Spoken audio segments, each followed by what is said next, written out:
Welcome to the ManTFUp Podcast here in the Man Cave. I'm KimmyB. And Lenny. And no stranger to the ManTFUp couch. I'm not calling it what Lenny calls it. Love seat, chaise, whatever. Our girl, Brittany Brave. Welcome back, my love. Hi. Happy to be here. Happy to be back. Yay. So, before we go any further, you know the drill. Like, subscribe, share, follow. We are absolutely everywhere. Hashtag no excuse not to watch, listen, and then spread the good word. Now, Brittany, you're back for a couple of reasons. A, you're incredible, and we love you. B, we're trying something kind of new in season 2. Like, we love to present topics and conversations that are really prevalent on social media because that's where a lot of our, our podcast and our content lives. And then, we're taking the questions and the comments that we see people leaving and bringing guests back. But I have a feeling after today, we'll be seeing you again because, a lot has happened since the last time you were here. You were here, I think, late 2021, right? No, I think top of this year, basically, end of January. Was it? Yeah. Okay. So 7 months ago, 8 months ago. It feels like much longer. I was telling Lenny. I missed you. I came in and by the way, both of them started hitting on me immediately. Yes. And I was like, there's enough of me to go around. I know I'm 4'11" and very tiny, but it's okay. We can take turns. And I needed it. They could tell I mentally needed it to pick me up. No, I was here in January, I think, or early February, one of those things. I've wanted to go to so many of your shows. I see them pop up, and then it's like... Yeah. Well, you and Len have both been going through a lot. But so, I here. mean... And I headlined the Miami Improv, and you weren't there. I was there, though. Were you? Girl, don't play yourself. I can't hang out. Yes, I was there. I was there. Al P was there. Yay. We were back in the left the when cut. You do Broward and Boca, call me. I'll be happy to come. Oh, I'm in West Palm tomorrow, Friday and Saturday, hosting for Mark Norman, who's awesome. So where's that? West Palm Beach. West Palm Beach. Oh, the Improv. West Palm Improv. Yeah. It's like in that. Is that in the Clematis area? Yep, Right. I think so. Yeah. Clematis sounds like Yes. clitoris and chlamydia climax. and climax. It's all mixed together. If you leave chlamydia out of it, it actually sounds like a really good time. It really true. Well, Maybe we you should haven't lived till you've had the clam. So listen, I haven't actually had chlamydia. I just skipped straight to depression. That's what I did. Perfect. That's the worst STD, depression. Anyways. But, you came in and immediately you sat down and we started talking about one of Lenny's favorite people on social media, Andrew Tate, so we can have a little conversation about you that. and you're one of my favorite people. I'm going to have to defend myself this whole episode. Am I getting Yeah, it's 2 bombarded? against 1, bitch. Cheers. Give me a fucking challenge.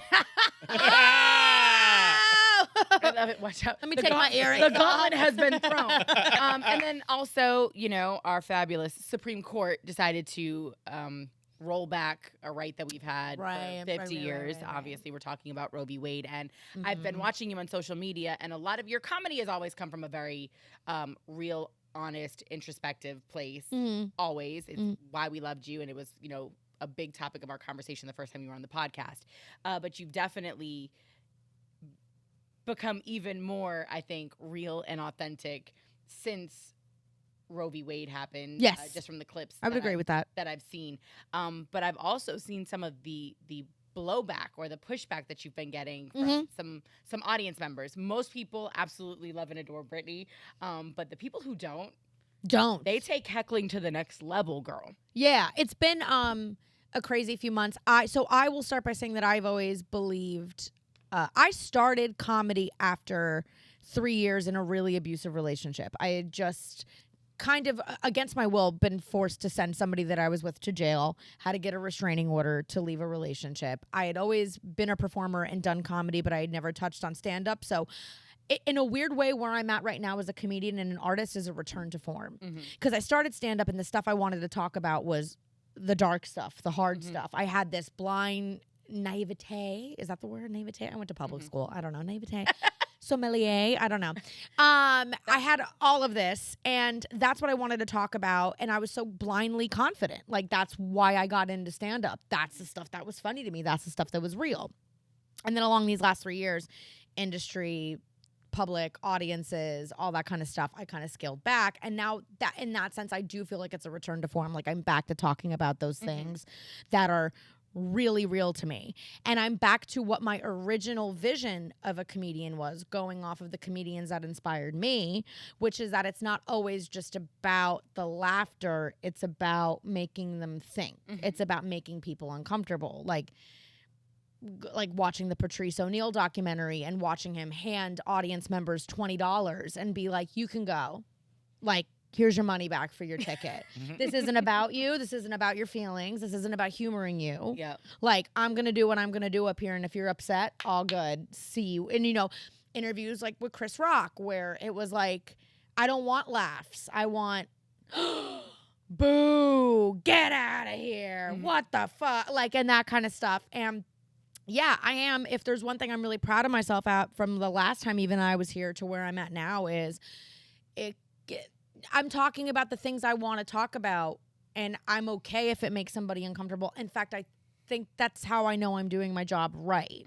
But yeah, for sure, in the last 7 months, I've had drinks thrown at me, mics ripped out of my hand, walked people from clubs, heckled really aggressively, and I always just have to take it as like, that means I'm doing... I hit a nerve.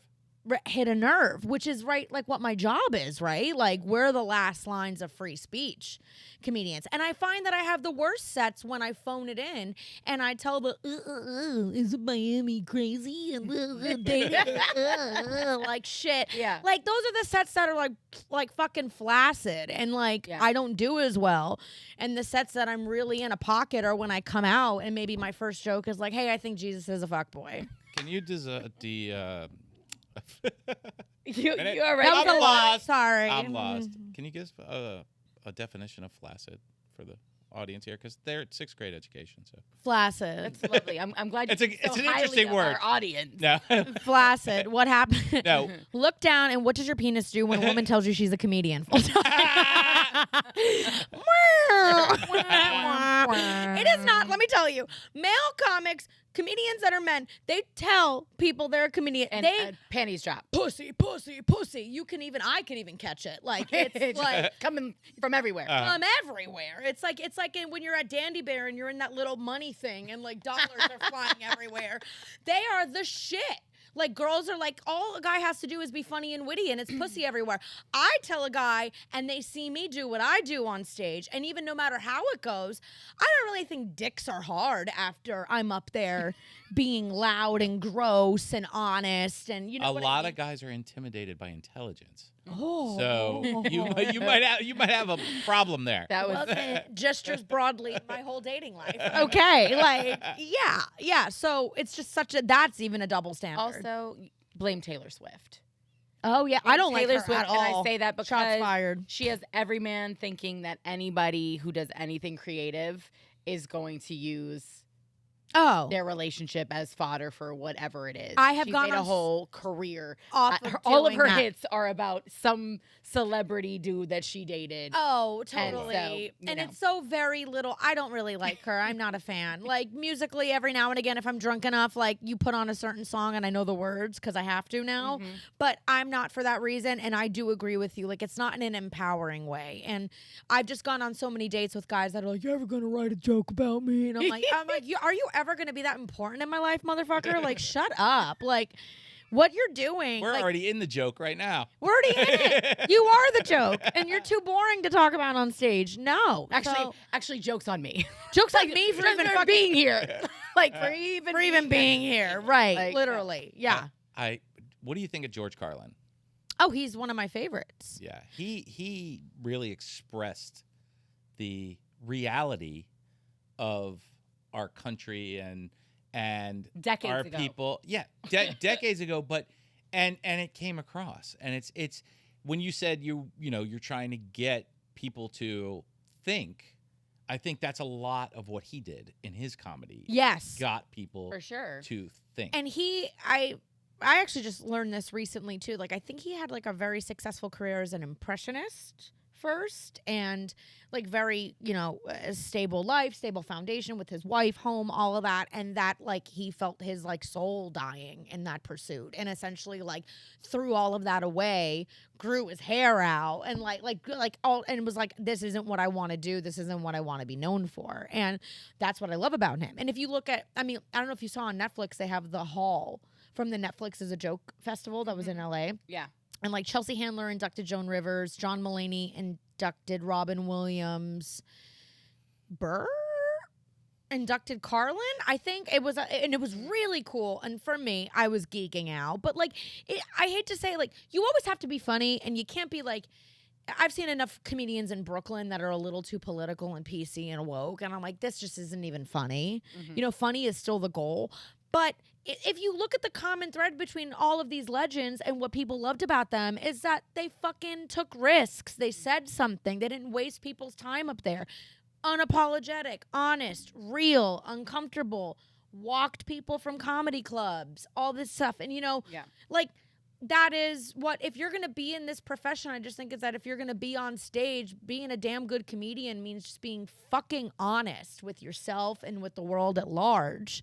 And I could get up there and waste anybody's time and talk about dating apps and what's the deal with cell phones and like, who gives a shit? Like, it's like, or I can get up there and talk about something that's going to make you pay attention. That's just how I, Yeah.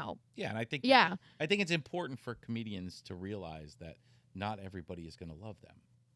But the people and that's okay. Yes. The people who do are going to love them beyond, and the people who hate them are going to make them more famous by talking about them. Absolutely. Absolutely. And you don't want to be liked by everybody. You don't want to be the McDonald's of comedy. You don't want to be the whatever of comedy. Listen, let me be clear. McDonald's, if you want to sponsor me, I'm available. But like, I love a good McFlurry. Yeah. But like, you don't. Like, if everybody likes you and nobody has a peep and you're not disrupting the peace, then what are you doing, kind of? What are you saying? I don't know. That's one woman's take. I feel like we're in a very interesting place, though, just because of the fact that, like, shit is fucked up right now. It's so fucked up. Right? Like, so even when you're getting up there, it's very difficult to go do a Jerry Seinfeld-style routine right now, unless you're Jerry, who's worth $1 billion, right? Like, he can go up there and talk about Pop-Tarts from the 1960s and how, oh my God. And that in and of it is a brilliant gift and skill. Phenomenal. With just everyday, mundane shit, right? Like, I saw him recently, I want to say pre-pandemic, but hilarious. And I will always love him. But right now, I'm with you. When you're talking about an up-and-coming comedian or somebody who, to Brittany's point, wants to talk about the important shit or wants to talk about the stuff that's going to make you think, it's a tough space to be in because it's dark. You're either talking about recession, you're talking about sickness, from a garbage bag. Abortion, death, school shootings, domestic violence, like racial hate, like you're talking about whatever. I mean, I've even seen this, like even comedy aside, when I meet people now and I'm like, those people that you meet that they're like, I'm just like legitimately always happy. I'm just like how? I'm like, you must be fucking stupid or self-centered or high. Or high. Like, and all of it's bad. Like, how do you not exist in society? How are you like, I truly am just always so full of joy and everything's just fine and I'm so happy all the time. And I'm like, you're dumb. You're dumb. Or you're checked out of society a little bit. Like, but isn't that most people? It is most people. Most people are checked out. They're checked into their own little life. They don't even see. Then you're not really living. Yeah. I mean, to someone who is connected to all of this stuff and feeding off of it and living off of it and understanding it, but to 90% of the people. You think it's 90? Yeah. Yeah. Do you think it's 90? I think it's lower than 90 now just because they're inundated by Facebook and Instagram and TikTok. Yeah, but it's 75. Yes. Yeah. Yes. Yeah. So it's so hard for me to wrap my mind around that just because my everyday life is so consumed. It's what I do. You know what I mean? But that's your life. Of course. This goes back to the story we were talking about with our other guest, that why do people feel like they're cramming it down my throat? It's because people live in a bubble.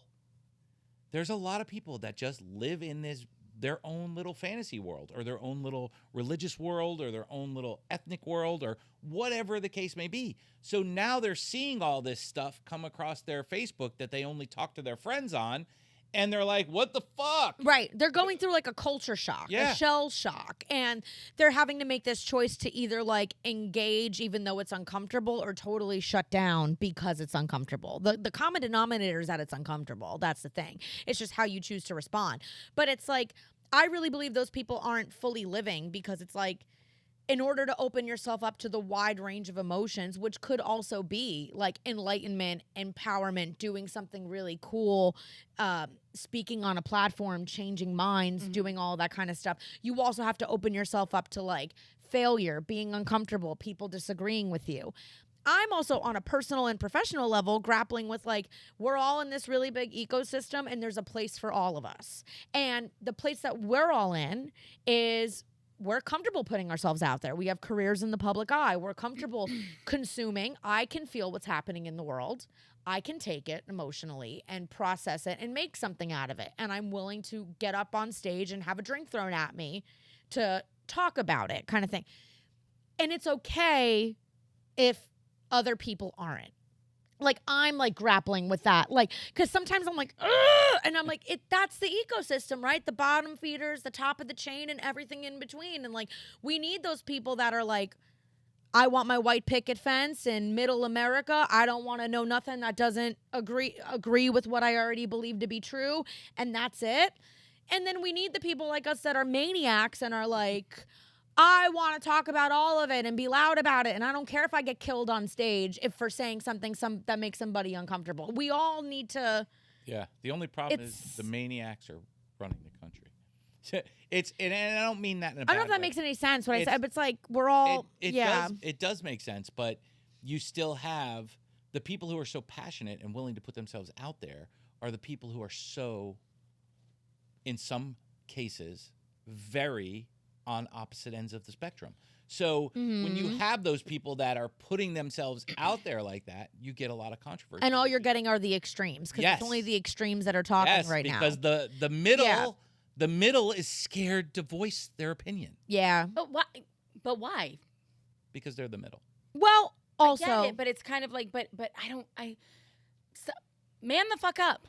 I mean, you know, and I say that with all the love in my heart to the people out there who are frustrated because you're the person that can connect with both sides to some degree. The person in the middle that can actually sit down and have a rational conversation and say, "Hey, I understand." And I hate Brittany, to make you sound rational because I think that's doing you it's not. I'm not. disservice. No. But you're the person that can be on the stage and you're talking about something that to people like take abortion, for example. Yeah. To the people who are out there marching in Washington, you know, supporting and fighting for women's rights to, you know, body autonomy and everything, you know, they can look at Brittany and they're like, hell yeah, fuck yeah, she's saying it, right?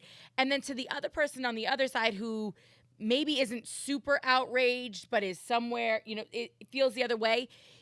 Brittany sharing her story to some degree and explaining, look, this is the situation, this is what I went through, and this is why it's so important that people have the opportunity and the option, you know, and people are laughing. It's taking away some of the heaviness around the conversation because you've got a drink in your hand, you're eating a fucking boneless wing, you know what I mean? And you're like, that was actually funny. And whether or not you laugh in that moment or not, it is going to stick with you because it's an extreme topic. It's a sensitive topic. You are going to hear what I'm saying, even if you hate every fucking second of it. And I have to just believe that at some point, I'm not even there to like change your mind. I'm just it's awareness. It's just awareness. But it's one of those things too where you're putting, you know, and I'm sorry, I'm putting your business out there, but you kind of talk about it on social media. So I mean, you speak from a very personal experience. Yeah. You basically say that being able to go to a doctor and handle a situation saved your life. It absolutely did. It totally did. And I don't think, at least with that issue in particular, and I think with a lot of with a lot of these issues, like two things that really define my comedy and have personally defined my life are the fact that I have had 2 abortions and I was a survivor of intimate partner violence, like a very violent, destructive, bad relationship that ended in I am coming from a place that you don't know what you don't know, but even me as a dumbass, early 20s, teen, whatever, I used to think that people that got pregnant accidentally were stupid and it's not that hard to just use birth control. And I could never imagine and never in a million years would I stay with a man that laid his hands on me. And then you fast forward 5 years and both those fucking things are happening and ruining my life around me, and nobody in my life can recognize who I am. And I almost weirdly think that was life, karma, my destiny as a comedian coming and smacking me in the face. Like, you don't know what you don't know. Don't define people by their mistakes and their circumstances. Everything happens for all of that shit. So I'd like to think that I'm putting my comedy in a place where I'm like, I understand what you're thinking or what your bias is about these things, but try to hear me out in a funny way so it's palatable and you can see that, like, where I came from. And, like, none of this is going to happen without conversation. And sometimes we're not even willing to have conversation. So then that's where the arts come in. And then when the arts aren't doing it, that's where media comes in. Like, that's where it's all these different ways. But that then goes back to the censorship thing that we end up talking about so frequently on this show, is that if the crazies and the extremists continue running things, that conversation that's so important that could actually affect the way somebody sees something as critical as body autonomy or domestic violence could be silenced off of, 10 people sitting in a state house somewhere that all of a sudden decide, nope, that's crossing the line right there, sweetheart. There's a lot of weird things going on. I mean, with Roe versus Wade, it goes way beyond what the actual thing is. 100%. And it was well timed. Traditional and historical. The way they put it out, it was well timed. But it's the first time the Supreme Court has overturned a right. Yeah. They've overturned plenty of stuff in the past. Yeah. But a human right to health care. This is a constitutional right that they agreed was a constitutional right that they rolled back.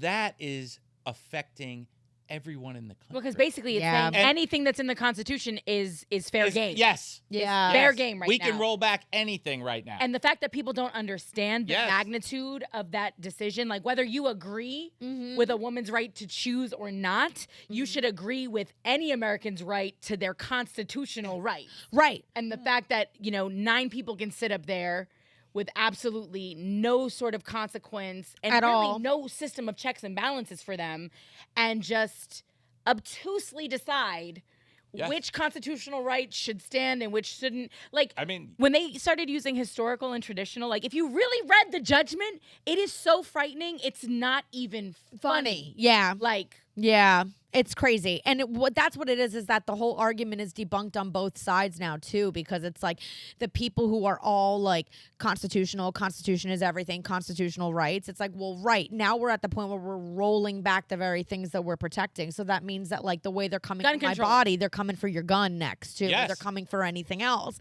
And then on, like, the other side of it, like you said, I mean, yeah. And then on the other side of it, it's like now everybody else on the more liberal side, I guess, of the issue, or the pro-choice side of the issue, is like, I no longer even see myself in the eyes of the government at all at this point. So it's like, it just, the fact that it even got that far to getting overturned, regardless of what your stance is on the issue, speaks volumes about how women are viewed in this country.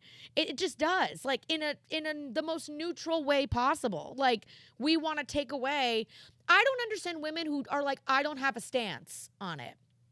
I don't get that. And I know that's extreme. Like, how do you not want to control your own body? Yeah. That is the issue. That's all it is. That is really at the core what it is. Like, so when women are, there was a female comic on stage a couple weeks ago, and she was like, yeah, like, Roe versus Wade got overturned, cue dumb abortion joke, blah, blah, blah. And then she was like, I don't really have a stance on it.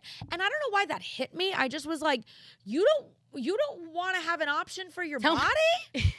Like, tell me you're simple without without saying you're simple, like, or like, to me that read as like the middle school girl who wants to be cool, and one of the boys was like, nah, I don't have a stance on it, like, kind of. And I was like, or the person who wants to happily walk through her comedic career not offending anyone on either side. And that's cool, but like, make room, get out of the way, like, for people that are saying so. I just don't get that. Like, I'm like, you understand that if you water it down, it's just access to your own body that is being restricted. You might hate abortion. It might make you uncomfortable. Your religion might hate it. You may have had one and feel guilt and shame around it. You don't need to like it. I don't even need you to be me who's topless on a rooftop screaming about it because it's my fucking safe word. What I need you to see is like, at the end of the day, it's choice.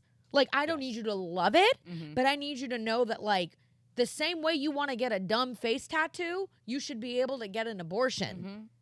Period. Like, that's what it is at the end of the day. But it just comes with this stigma, and the stigma just makes us comfortable. Dirty, unconstitutional, slutty, illegal. But the other thing, and I think that we talked about it in an episode recently, was what happened in Kansas. And we're talking about the very few people that are making decisions for the majority of us, right? Like even things happening in Tallahassee, which is, you know, for those of you watching the podcast or listening, we're in Florida. In Florida, that's just a wealth of Number jokes one in and of state. itself. Yeah. Number one state. Yeah. We are the best. Cheers. Cheers. We're drinking tequila at 3 in the afternoon. Yeah. We're definitely good. Cheers. But no, in Kansas, when they put it to the people, when they put the vote on abortion to the people, they shocked the entire country because the people voted not to ban the right to abortion, and nobody in Kansas saw that one coming. It was like, yeah. You know what I mean? So when like there's certain things that come out, it's like when you ask majority of people, it's 60% of people. Again, it's not that they necessarily support it. That's not what we're talking about. You know, we're talking about leaving it in the hands of the person whose body it is. Right. That's all, like you said. I heard there's politicians right now running on their whole speech is that religion should be telling the government what to do. I saw that. You saw that, right? Did you see I mean, that clip? like, are you out of your fucking mind? Isn't that what we fought It's for like- too? Was separation? Yes. No, isn't that how That being the that being colonizers said, ended up here? Let's just say Roe versus Wade. Were right? they escaping religious persecution? Wasn't that literally why they got on the Mayflower in the first place? Yeah. And left England and landed on Plymouth fucking Rock? Yeah, so we planted. We have a top judge system in this country that is very faith-based. Yeah. You're talking about our SCOTUS. Our Supreme Yeah. Court is very faith-based. So they're not supposed to bring that into the court At all. You know, nor party politics. you're and they going are to- all if you're- partisan. If you're going to overturn something that clearly the majority approved of in the 70s, Well, and the running joke about that is it was a conservative court yes, that approved it yes, virtually unanimously. I mean, Yes. that pushed And it through. also, when abortion was first introduced, I mean, not first introduced, like obviously back in like whatever, like Renaissance beginning of days, time? the beginning of time. Of course, it was done hush hush, but also women weren't allowed to show their ankles, so a lot of shit was fucked around that. But like when it was first introduced, like it was perfectly fine, and then it got challenged, and then Roe versus Wade was put in play, like that. But it was absolutely fine. Nobody batted an eye when it was first commercialized, if that's the right word. Like abortion was just something that you got, and then conservatives and religious extremists like pushed back on it, and then Roe versus Wade, and now here we are. So it's like at the end of the day too, it's like it's religion, it's understanding the country is operating under extremes. So how are you going to rally your fan base other than haha, we took away abortion? Yeah, it's just all pander. But and we it's talk money. about rallying your fan base, but then you have a state like Kansas that proves that even your fan base doesn't agree with you. So it's like, that's Correct. what's, remember, and Lenny and I fight about this all the time, and it's, I hate to say this, and I wish he would block his ears, but the longer I sit on this couch in this room, the more frustrated I get, because Lenny is right in the fact that it's such a small number of very loud people that are controlling this small number of very ignorant politicians. Do you know what I'm saying? Yeah. And so literally you have a Congress sitting in Tallahassee that is acting on behalf of such a minority in this state. So you're right, and I agree. I've had And a lot of it's because conversations. of the girl. It's because of the girl that got on the stage. I don't really have a stance on that. It's because of the people who are not actively involved in government, are not actively involved in how and that's our country is existing run. in the middle. I don't really have a stance, and that's like you can either see that, you can either use that and let it be a detriment, or you can do comedy or speak out about an issue and understand that because you're in the middle, that means I have a shot to change your mind at something. Like there's two ways to see that. And I do agree with that. I do. Like, I think that way back when, like when this country was built, the Constitution, yada, yada, yada, everything was about the majority, democracy, the majority. Now it's not the majority. The size doesn't matter. The loudest. The volume matters is what it is. And even as somebody who I'm a Democrat. Like I'm a loose Democrat. Certain things change issue to issue. I think I'm fiscally conservative. Excuse me, you're gonna have to leave the show. I know. I know. She just said exactly what I say. Like yeah, I have, I know. you know. I'm a Democrat. I'm just teasing. Nobody's perfect. If I had to choose a party, I guess it's that. Like it's okay. That's a conversation for another time. But it's like one thing that I will always say that like the Republicans do and that the conservatives do is that their movement is united. It's loud. It's unapologetic. And it votes. And it votes. And it rallies. Sorry. And sometimes, especially on typically democratic issues like pro-choice or like things like this, I wish our party would get loud and nuts and get a little sensationalized a little We bit. wear pussy hats and then we get in trouble. Like right. Like, It's like the I'm sorry, pussification guys. of America. But then it goes back to like my issues about the feminist movement, right? Where it's like, and the feminist movement is what? Inherently liberal or inherently whatever you want to call it. It's like girls, we're not gonna like change the world or change the status of what's happening by growing our armpit out and boomeranging each other and being like, yes, queen, amazing. No, like that stuff is diluted. That's not what this shit is about. Like no, it's about democracy. It's about equality. It's literally just Advocacy. about having the same rights and access to things. Like I don't need special treatment. Just let me in the fucking room. Do you know how much I gag every time a girl is like, amazing, yes, queen, oh my God, or like listen, this is somebody who's hosting a bad bitch brunch on Sunday, so fuck me, right? but like fuck your brunch, fuck your boomerangs, fuck your yes queen, fuck all of that shit, fuck your bachelorette party, fuck that shit. That shit is not like real feminism and real camaraderie. Like show the fuck up at a protest, book and pay a woman, you know, like donate to an abortion clinic. Like that is what, don't hate on men either.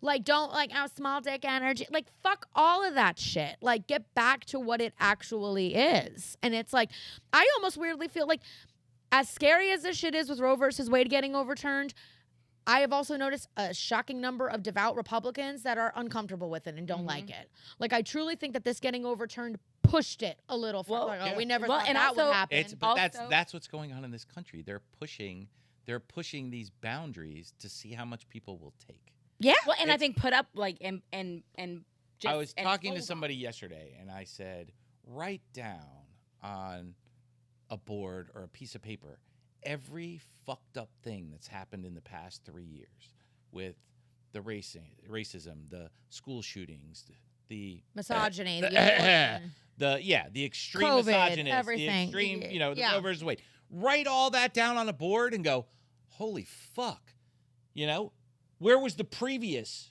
20 years? There was nothing like that in the previous 20 years, and this all happened in 3. 4, yeah. What the fuck's going on? Yeah. Where's our voices?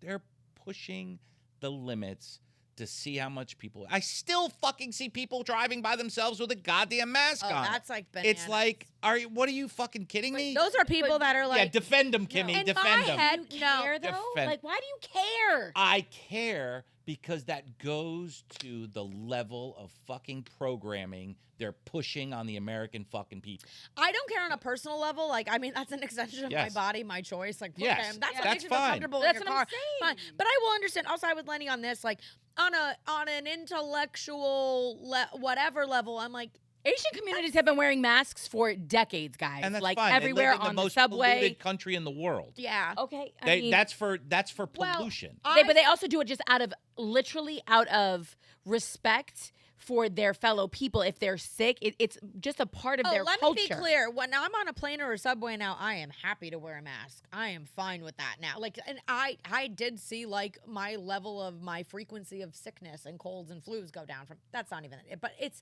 to that point. I say intellectually, I see that, and I see the greater issue when I see somebody sitting in their car with their mask on. I see somebody living in fear. I see somebody believing the media a little bit too much, because even I'm still on the there's a level of skepticism with everything that went down with a big level of skepticism. I'm like, okay, more than anything, I see the loss of free thought and independent thinking. Yes. Which is what I think is done now. Not done, but it's struggling. It's grasping for life. I see that a little bit.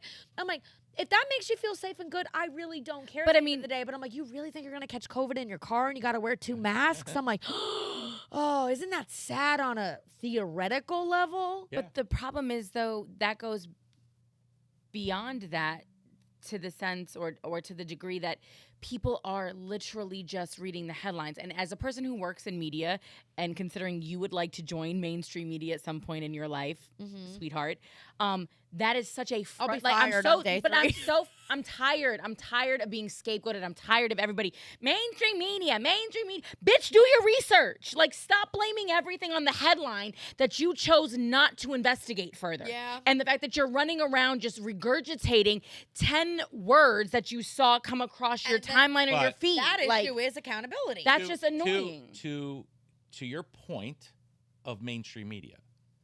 So this whole worldwide pandemic that happened, you reported on it from day one, right?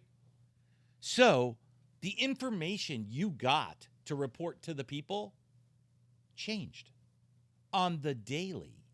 Okay? Your information that you were getting from the sources that were in the know was proved to be wrong repeatedly. Yeah. It was changed repeatedly. So when they point to mainstream media and go, you're telling me bullshit, it's because you have told them bullshit, but you got the bullshit from the previous bullshitter. Right. But this was going on long before COVID, and we all know Yeah. that the sign of fascism and authoritarianism and dictatorships and all of that, a massive red flag is when you start trying to discredit news outlets, media sources, and things of that nature, and you try to start controlling the headline and the narrative. Is there anything in mainstream media that you've ever heard that they said, don't talk about this?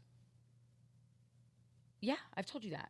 Okay. So when you have, a religious group owning one of the major religious organizations, and you have a billionaire owning the other news organization. I mean, when I grew up, Kimmy, there was 3 news stations. But here's the thing. They all had the same story, but with different drama. But I would like to clarify, though, what many people think, and just to dispel that myth, is that, it's the snowflakes that don't want to hear the truth. And really, snowflakes come in all shapes, sizes, creeds, colors, and sides of the political aisle. Let me tell you, because the things that I've been told not to talk about are things like Black Lives Matter.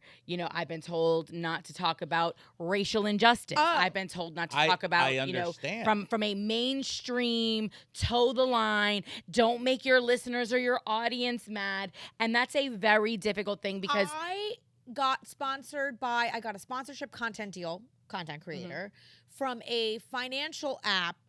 Won't say the name. Don't. I can, but it's fine.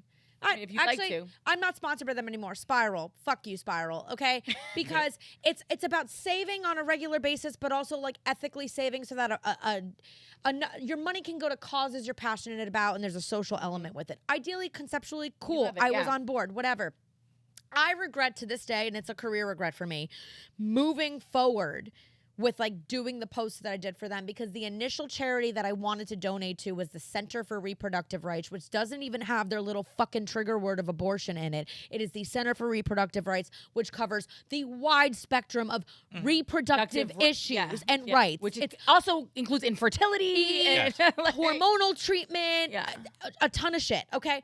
And I got told no, and essentially in some odd words that it would be problematic and extreme. And I said, but if you're also, okay, first, fucked up, number one, that already is where the country is headed and where everyone's mindset is at. Number two, I'm like, if you're looking at, you want me to engage my audience authentically, this was back in September when Roe versus Wade, we started really hearing the early murmurs that this shit's going to get overturned. And we knew it was coming. And I said, I've already been active. I had just released a line of t-shirts of angry uteruses, like flicking people off and stuff. I was like, if you really, even just from a marketing standpoint, want me to truly dial into my audience, I've already been talking about this.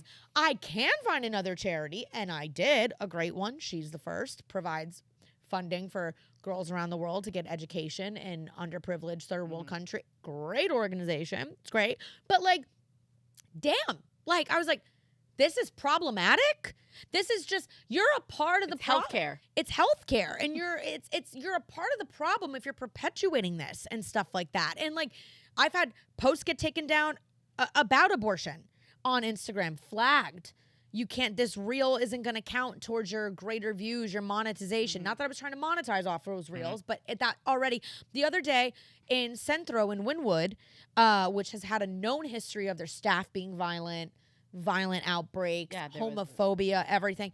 An openly gay individual had the shit beaten out of him. It is a hate crime. There is a whole story going on. I don't even know the local news coverage, but I've seen stuff on social media. TikToks going around about it. TikToks going around about it and stuff.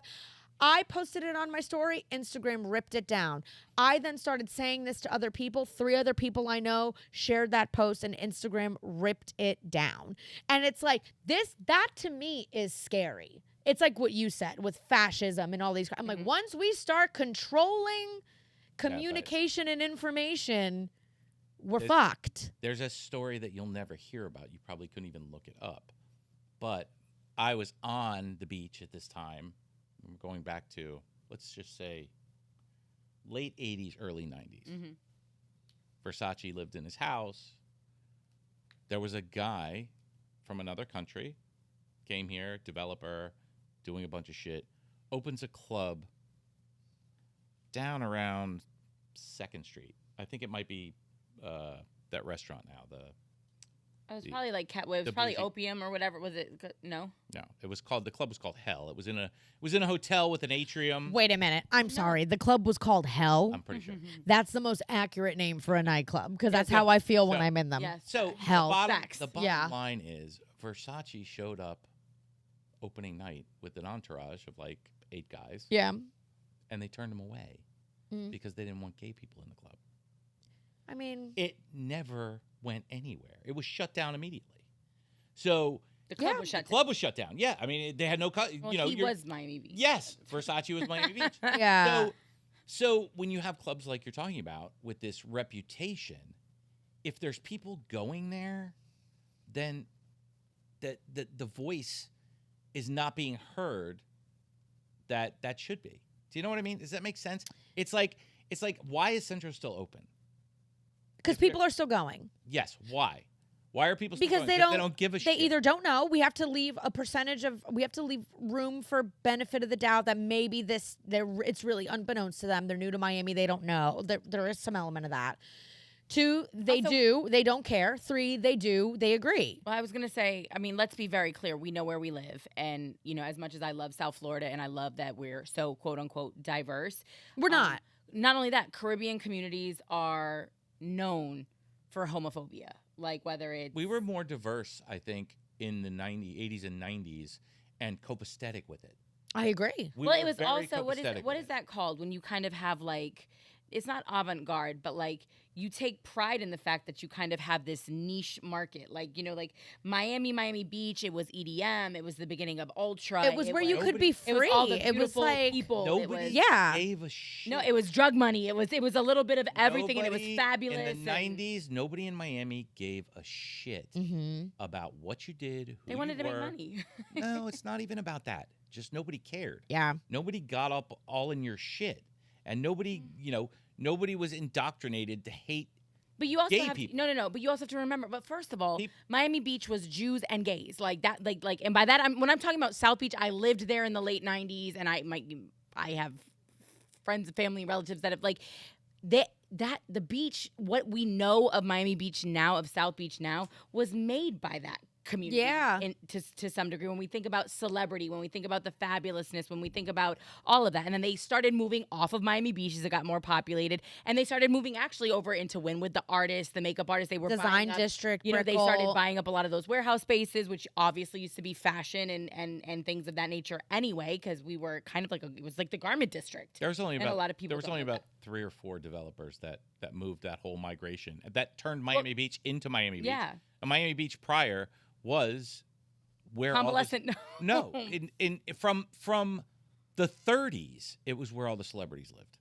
Yeah. It was always a celebrity That- hub. and then it was They a lot of all people. lived on Miami Beach. The Barry Gibb, all of them. They all lived on Okay, Miami. you're taking them back to the 30s, my man. That's No, I'm that's a saying little from the- excessive. Maybe I'm saying from the 70s and 80s. all those Yeah. mansions you see along the water were all only celebrities. There wasn't Common folk. there wasn't as many millionaires or Mhm. wealthy people that lived on Miami Beach. You know that as there are now that could just buy. I was There gonna say, wasn't a Pine lot Tree of Drive, and international money. you know me. I'm a beach girl, so I'm going in that area Yes. where you've had a wealthy, prevalent Jewish community for quite a long time. And Yes, you're but going back. That stopped at like Yeah, 21st you're Street. talking about more. That like, stopped at 21st Street, where Wolfie's was. That stopped, and Club New, and Yeah. that stopped there. And then south of that was horrible. What you see in Scarface was what it was. Yeah, it was It convalescent, was like, bums and all those. I mean, you could buy it. You could literally buy one of those hotels on Ocean Drive for $200,000. They were old people homes. They Yeah, were convalescent homes. But a developer came down, built it out, got it going. It was very bougie, very copacetic. The only thing that was there was, I mean, prior to the first thing that came there was fashion and modeling agencies were the very first things that started buying buildings on South Beach. Mm-hmm. And then you had the developer come in. I mean, Ron It Wood was from still the very. from the It was Stone still Talent very Club. white. It was still very Euro. It was still very Italian and very gay. It was a mix. I and wasn't nobody alive, cared. so I can't attest. Well, no, and then there were a few clubs that were like, you're like, I know, like Luke had there was like Yeah, Luke. Crystal or whatever, Luke's in Fifth Street, Club and Fifth Street. that was, so that was like the one space where people from over the bridge could kind of come and go.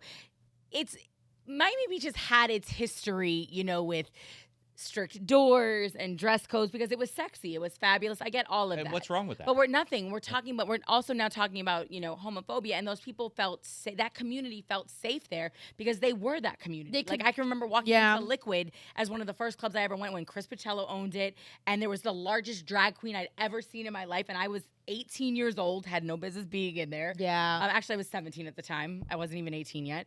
And, it was like, oh my God, this is what that was what in my mind Miami was. And what did you perceive it as, right? It's like you saw freedom. I fucking loved it. I lived on 15th and Meridian, and that was my life. And Yeah. I loved it. And it was like you saw freedom. And if all of this is allowed to happen and allowed to look this way and people are allowed to dance that way and be that way and whatever, you saw that freedom and that ability to be free in yourself too, right? Like Yeah. I would think I would see that too. It's why I love going to gay bars and drag shows too, because I love living vicariously through that unabashed But freedom we're at a and place stuff. right now, though, Brittany, where the situation that happened at Centro, and I've heard that he was.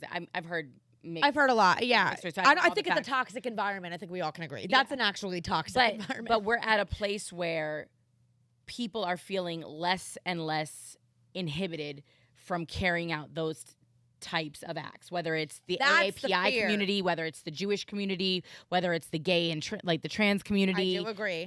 And again, that's stemming from this place of hate that we're seeing, this extremist narrative on social media where I think a lot more people feel empowered and emboldened. Someone's going to have your back for that behavior. Well, the governor of Florida Florida just came for our house in a drag brunch. So I know. what's going to stop a bouncer at Centro at a predominantly Latin straight venue to not from beat the shit whooping out of somebody, who's 100%. I just got into an argument with another comic and down here about this, and I had said, in his Governor DeSantis's policies, namely "Don't Say Gay," are somewhat direct correlation of the homophobia that's happening at Somewhat. 100%.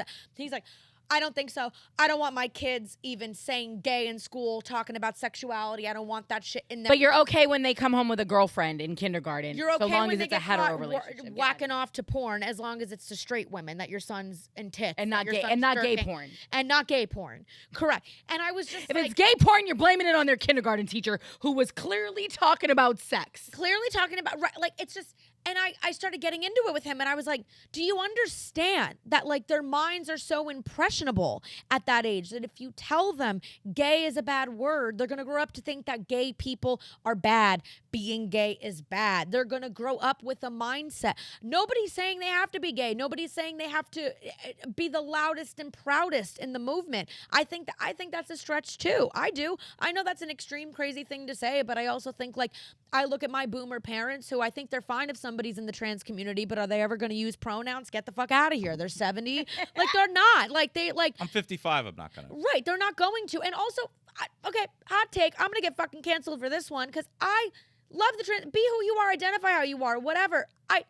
If you're also not comfortable addressing and using people's pronouns, you should have the freedom to be like, I don't agree with you. And I don't see that. I don't know. Like, That's the middle. That's the middle. Like, hey, be you. I don't want anybody to stop you from transitioning. And I think you deserve to live a safe and healthy life, however you are. But, like, I grew up where you're a he, you're a she. That's how I want to keep it. And I personally don't believe in adopting this.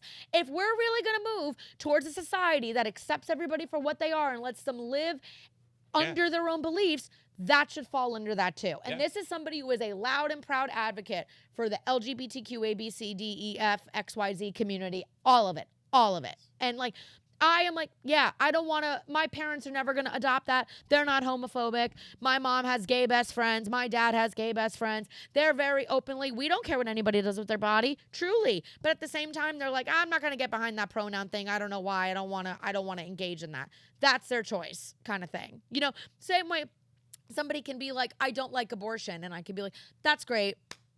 Don't have one. Don't have one. Yeah. Okay. I disagree, and Lenny knows this in the sense that if somebody corrects me, like, it's one thing to walk into a situation if somebody has not given you their pronouns, like, and I make a mistake, like, cool. I expect leeway to fix it, but if I deliberately moving forward, if we engage, you know, if you identified as they, and I had you in this podcast 3 times and I refuse to address you that way, now to me that's just disrespectful. Like, I can see like that there's being a good human being. Like, if that's something that if that person keeps coming back to the podcast, there's a reason. And you know, you can why can't you just respect somebody's wishes though? It's fine. Allow me to be a Neanderthal. You want me to allow you to be this? Like, you're deliberately doing it. Like, it's not I'm like not it's deliberately not like a doing slip it. If I'm looking mind. at a woman, I'm gonna call her or she. Or if I'm looking at a woman, that's it. That's what it is. That's a woman. That's a man. That's my take on it. Mm-hmm. And you know what? You don't get me started on the. Don't get me started. Don't get me started on the extremes that this is getting taken to. I sent you a clip of some guy at a school board meeting. Yeah. Who was yelling because the teacher said that dinosaurs are extinct, and his daughter is thinking she thinks she's a T-Rex. I'm a T-Rex, and the teacher's teaching dinosaurs are extinct, and she's like, she goes home and daddy's like, the teacher keeps telling me I don't exist, and the guy's at a school board meeting, arguing that the teacher should not be able to say yes. So the extremes are the problem. Yeah, and you know what else is the problem though too? Comparing a child that is deluded and thinking that they're a dinosaur to a whole grown human being that has made a conscious decision in their life to transition. But this goes and whatever. Back to the school thing. I'm just talking about out of respect. Like, to me, I think that issue is not even an acceptance of, that's beyond sexuality at that point. I think if somebody says, hey, please refer to my pronouns as this instead of that, and then somebody continues to deliberately do that, I think that's less looking at an issue of sexuality and identification, and that's a whole other like level of if somebody's gonna push it, that's a whole other level of you're trying to piss people off and hurt people, and like that's a completely different issue. I'm looking at people that are like, hey, like I don't know, I see my parents and stuff like that. I see some people in my family that I genuinely do think are good people and don't have an active issue with gay and trans community, but I also think that they're seeing this they're not changing their email thing and putting their pronouns at the bottom of it. They're seeing this movement towards pronouns, and are they not allowed to have their own perception and feelings on it? Like, I think you can transition and be what you want, and that's absolutely fine, but they're like, I don't necessarily know if I'm ready or willing to adopt they, them, z, zer, and everything else. And I'm like, shouldn't they, as long as they're not deliberately I mean, as hurting verbally or physically, that's what the other person as a whole. But like, I get shit on when I have this conversation with people like Len or with Laz, in the sense of, you know, it's not the greater. I'm talking about the people that I deal with individually in real life. Like, I'm going to do everything in my power to address you because you're already marginalized, right? Yeah. It's like, so in a situation, like if I know how I operate too. If I know you personally, like when Misty comes in, you know, for the longest time, I knew Misty before she had completely transitioned. Do you know what I mean? I knew her during that process. And it was a question that I had for her, you know, like, because at the time she was a drag queen, but I was, you know, how do you, and that was at the beginning of the pronoun thing. And so, you know, we've had that conversation. But where does it stop? If I tell you to address me as king, because if you don't, stop it. I hate that. Like, that's so ridiculous, though. No, you're talking about you're talking about pronouns that have existed since the beginning of language. We're not just making things up now. Like, king, are you a monarch? Like, do you literally have a title? Things up. No, that's the point. People are making that's things up. That's not true, Len. Kids he are and saying she, they're cats and dogs, and they are. Stop comparing people who have legitimately in adulthood transitioned to children going through, you know, some sort of animal loving phase in their life. Like, that's not what I'm talking about. And when you do that, you demean and you belittle something that is very real to a community that is under attack right now. Like, and I hate that every time we do this, it just happens to be one of those things that's at the top of my list. Like, that's not the same thing. And we can't lump everything into one extreme, crazy, you know, fucking melting pot. Like, not everything is on the same level. I think that is something that we've learned as a society, that the gray area is gone now. And I think the gray area is where a lot of growth and grace can come from. Like, it's that, and I mean that, like, I'm agreeing with you. Like, I'm saying, like, not everything is everything. Not everything. Well, it's the same person that we got to Don't Say Gay because of teachers, you know, teaching kindergarten students about gay. But if you ask any parent that you know right now, if their when their children were in kindergarten, they ever once came home and said, hey, my teacher taught me about the LGBTQIA+, they'll tell you no. Right. So what was the teacher? That this was such a rampant problem that was infesting our schools that we have now gotten to a place where we have billboards on the side, like on the side of our major highways, trying to kind of reinstill some sort of value on our LGBTQ community and kids, like billboards that say, it's okay to say gay, we love you. You don't understand? Like, we've rolled back 50 years of progress for a community of people because of something that I have yet to find 1 ounce of proof of when I ask any parent I know if this was ever a cause for concern before the rumblings on social media here in Florida made it seem like it was the most pervasive problem in kindergarten. And even if your kid went to school and heard the word gay and thought about it and learned what gay was and thought I might be gay, then that's your kid's life and sexuality and choice as well too. So like this argument I had was, he was like, well, I don't want sexuality getting taught to my kids. And I'm like, I don't think, okay, that's a completely different issue. That's a completely different. I think my issue with Don't Say Gay is if you're going to make the word gay a bad word, the implied meaning behind it is that being gay is bad. Yeah. Gay people are bad. Being gay is something to be ashamed of. That's the issue. Because now it's grooming. It's grooming. It's now these kids are going to grow up and think gay person bad. I can't be gay, even if I'm having gay fucking feelings, even if I'm exploring my sexuality. I'm attracted to women. I'm attracted to whatever. He's like, well, I don't want sexuality shoved down my kid's face. I don't want. We've been shoving sexuality down everybody's face since the beginning of time. And we've just been shoving essentially one side of of it. sexuality down. And I agree with that too. But I said to him, I was like, that's a completely different issue. And I also don't think, to your point, that teachers are like, here, like talking about what it's like to be gay in class either, or talking about sexuality or forcing sexuality on your kids. I'm like, I'm like, that's a fair thing as a parent to be like, I have a certain way I think I'd like for my kid to healthily explore sexuality. What I'm saying my issue with Don't Say Gay is should it come up and being gay come up in a classroom, or someone has two parents of the same sex, or a parent that's in the trans or community. a teacher who happens to Not, be or gay, and married trans, to a- anything. Not penalizing those kids or pretending it doesn't. That's also exist. how you raise a dumb, ignorant person. Well, I mean, Is by removing the fact that Yes, but something exists. Listen, as a parent, I can speak on this, okay? I personally don't, and I've had this conversation with Kimmy. ad nauseum. Yes. Yes. I don't believe that teachers should be able to reach into their personal feelings and express things to children that children don't even have on their mind, for the most part. I mean, my kids, as, you know, lower school, third grade, they had no concept.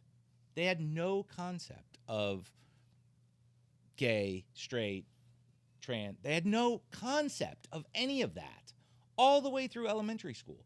So when you have, and this doesn't just go to, and I'm not just on the don't say gay thing. I'm on the complete other end too with Sure. with religion. If you have a teacher who's religious and wants to express things to students that might be biblical, and you're not, that's not appropriate. I would like, yeah, I see what you're saying. What I'd like to make clear is like, I just think that, and this goes back to my point X amount of minutes ago about the loss of thought and independent thinking. I think I don't like that the concept of sexuality is erased at all. I think when we are penalizing kids for saying gay or talking about the existence of sexuality and being gay, we are raising closed-minded, Yes. uneducated students. Isn't there a way to matter-of-fact address, like, so what is being gay, or he's calling me gay, or he's what? Can't teachers just, I'm not saying force it down there, to be like, That's not the only word. that's not the only the word, other- and, you know, yeah. The other problem with that is the fact that we had somebody in here who spoke to this subject from personal experience and with, I think, quite a bit of knowledge in the area. And, you know, she was saying that, you know, for many transgendered youth, they start to realize it, you know, Very young. 3 and 4. Yeah. So now if you're asking them to suppress, like we were getting to a place where children who were questioning things could ask and could inquire about it. And the ones that are coming to teachers probably don't feel comfortable Going to talking their parents. about it. And that's the saddest part about all of this, is that for the kid who has an accepting, open, loving family and is going through this, it doesn't matter, right? Because they don't need to talk about it at school. The problem for me is for the thousands of kids who grow up in households where gay is a bad word, Right. where trans doesn't exist, where you're the devil, you're an abomination, where they're preaching this very other unforgiving, perspective on something that is completely out of their child's Or control. on any other issue. You have to have an abortion. Ungodly. And on listen, any other, I think there should be a place, and it should be a safe zone for a single student, to go to a teacher But that's been taken away, and that's what I'm saying. That's the problem. Isn't there a way to address it? I think the extreme, like that's why I was disagreeing with this guy. He was like, I don't want sexuality shoved down my kids' throats, and I'm like, that's not. Well, first of all, then make sure they don't have TikTok. Make sure they don't have Instagram. Make sure they don't have any social media. Don't find your make porn. Sure make sure they're not watching Riverdale or Vampire HBO, Diaries or any. Not even HBO. Riverdale, something that is on very basic generic cable. From the first season I was watching, when these kids are in high school, sophomores, sleepovers at their boyfriends' houses. They're completely unsupervised. Degrassi. I grew up on Degrassi, which was sexual. Middle school. Beverly Hills 90210. No, the Hills, Real middle World. School and up is not in question. I mean, it might be in some areas, but middle school and up, the kids are aware. I mean, but it wasn't Dade County. It was. That was the whole deal with Remember Sex Ed and the book and things like that. I mean, it was. Yeah, it's again going to extremes. You know, as a parent, middle school, you should have already talked to your kid about sex. Sure. Well, that's why when he was like, don't shove sexuality on my kids, I'm like, I think you're missing the point. I don't think teachers in the school system are shoving or forcing conversations about this, but I think that to penalize kids or to ban the word or to ban the concept from even being acknowledged is also fucked up and homophobic. I think it should be like anything else. As I've never been a parent, but I would envision that if my kid came to me and said, Mom, what does being gay mean? Mm-hmm. Yeah. I would tell them. You have to explain it. But you have to explain it in a way you feel comfortable explaining it however old your kid is. And it's okay. And if you're not gay, it's okay. But that's all we're trying to have the freedom to do. And that's what I think DeSantis was taking away. It was. I mean, he did. It did. Like, that's why I don't like it. But the scarier part about it is it was part of progress. Because, again, it goes back, and I hate to say this, and I know that it should be left in the hands of the parents. I'm not taking that away from you, Len, as a parent. But kids are experiencing these feelings at young ages and always have been.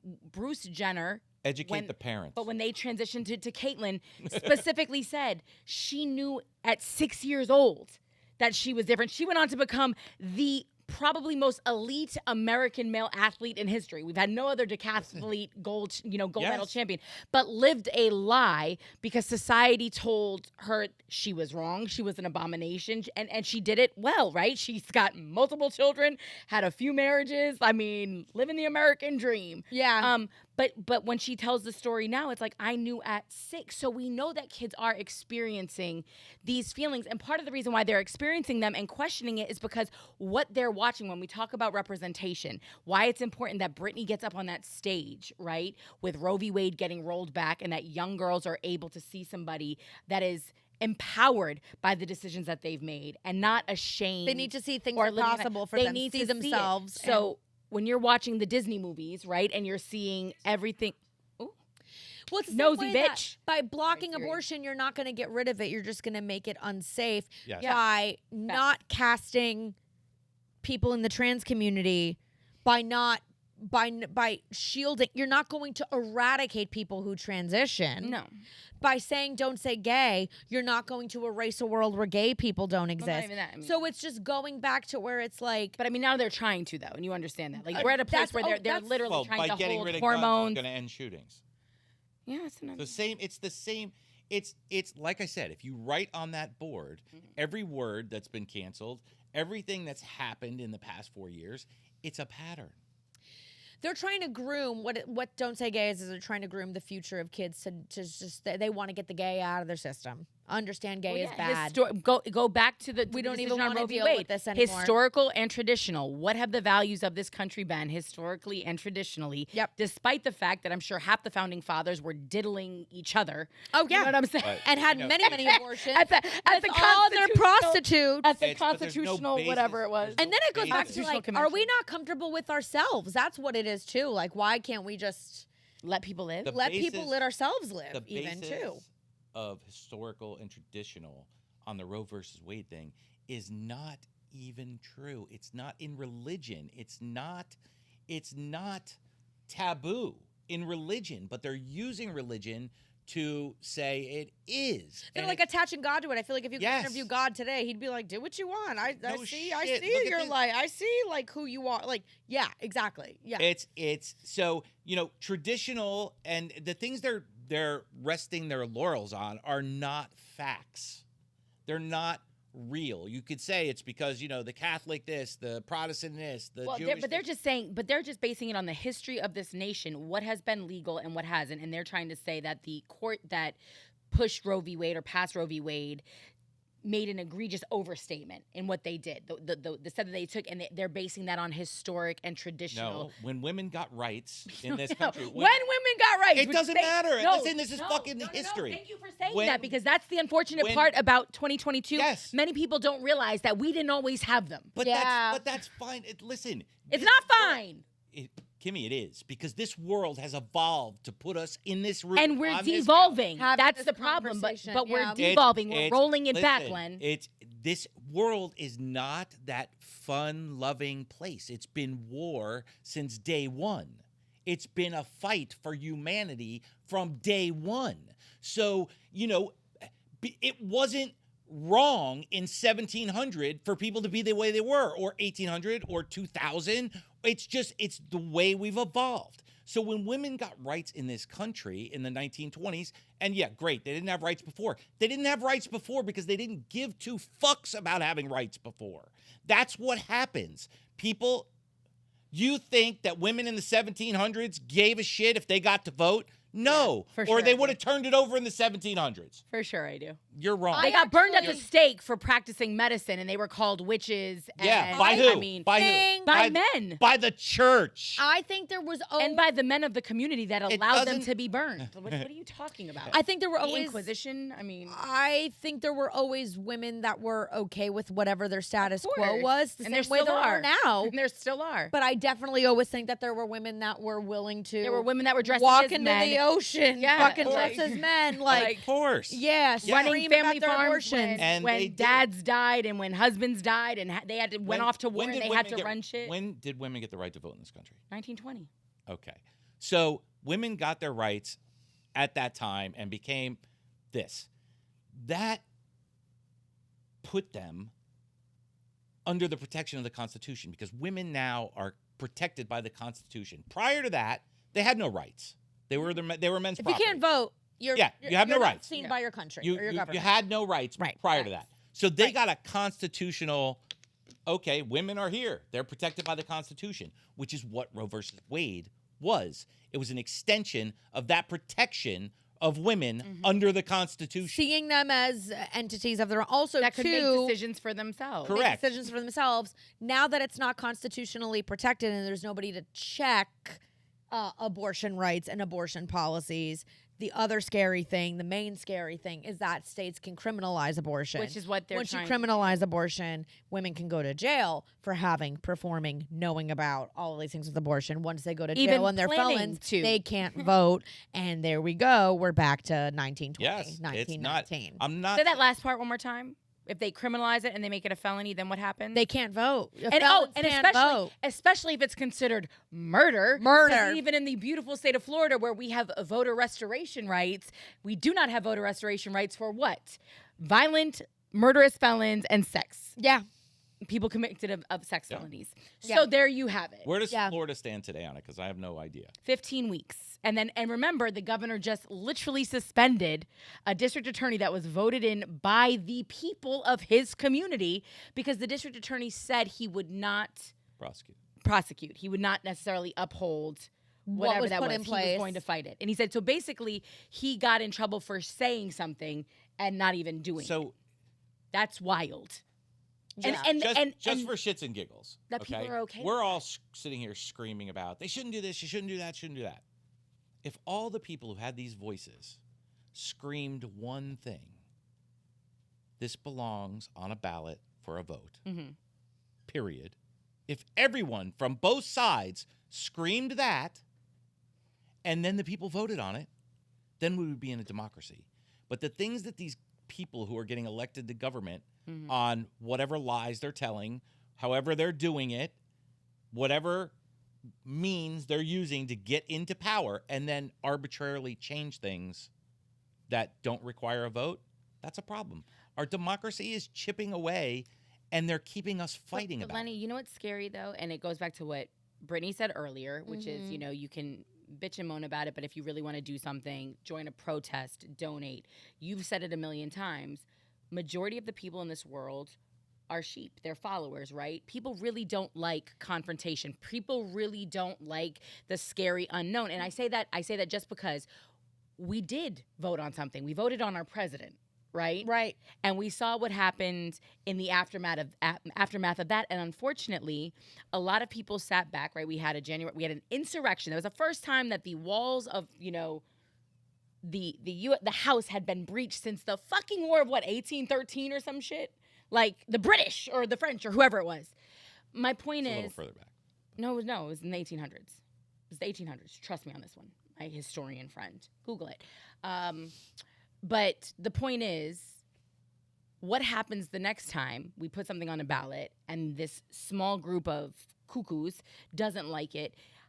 What I'm more fearful of is the fact that at the end of the day, a lot of people don't like confrontation. So how many people are really going to be willing to go toe-to-toe at the Capitol? Not as things get more violent, not as things get more crazy. And they know that. They know that. And that's the scary thing about the kooky, gun-toting, Second Amendment screaming, like anarchists that are cool. They will get their way crazy. because it's so violent and it's so scary for other people. It's the same reason why it's like, we have this absence of healthy conversation and healthy discourse now, because if somebody's not even willing to hear somebody else's point of view, even if they don't agree with it, then there's not going to be any opportunity for progress, change, or growth or whatever. If every time an issue that people might not immediately agree on, somebody's like, I think you're wrong, fuck you, it's this, it's that, people are going to be like, well, fuck me. Yeah, you're right. I'm not even going to explore what another side of this issue could be. Well, everyone's going to cower in extremism. That's what I'm saying. What would you do to defend democracy? Len, I know you've said if somebody came to your door,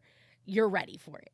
But in terms of just in our country alone, listen, what would you do to defend our democracy? The problem is there's someone pouring gas on the fire on both sides, and both sides refuse to see that there's someone pouring gas on both sides. But constantly pointing that out, but eventually gets to a place where you have to make a decision. People are making decisions based on what they're seeing on Fox News or on CNN. But you don't want that controlled. This is the problem. So what do you mean I don't want it controlled? No, this is the dilemma that we're in, because we've talked about when you start eliminating people from social media sites, when you start curbing free speech, when you start saying that's wrong, take it down, when we start doing all this. So how do you control I want people to understand that Fox News is not news and that CNN is not news.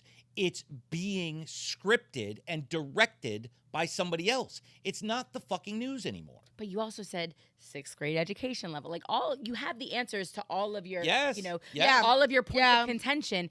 And it's scary because it comes back to the fact of what are we going to do to defend our democracy? Because the more I sit on this couch, Len, and the more we have these conversations, you gotta Brittany blew me away because you two are clearly, you feel very similarly about a lot of things, and that's a great thing, and I don't disagree with you, you know what I mean?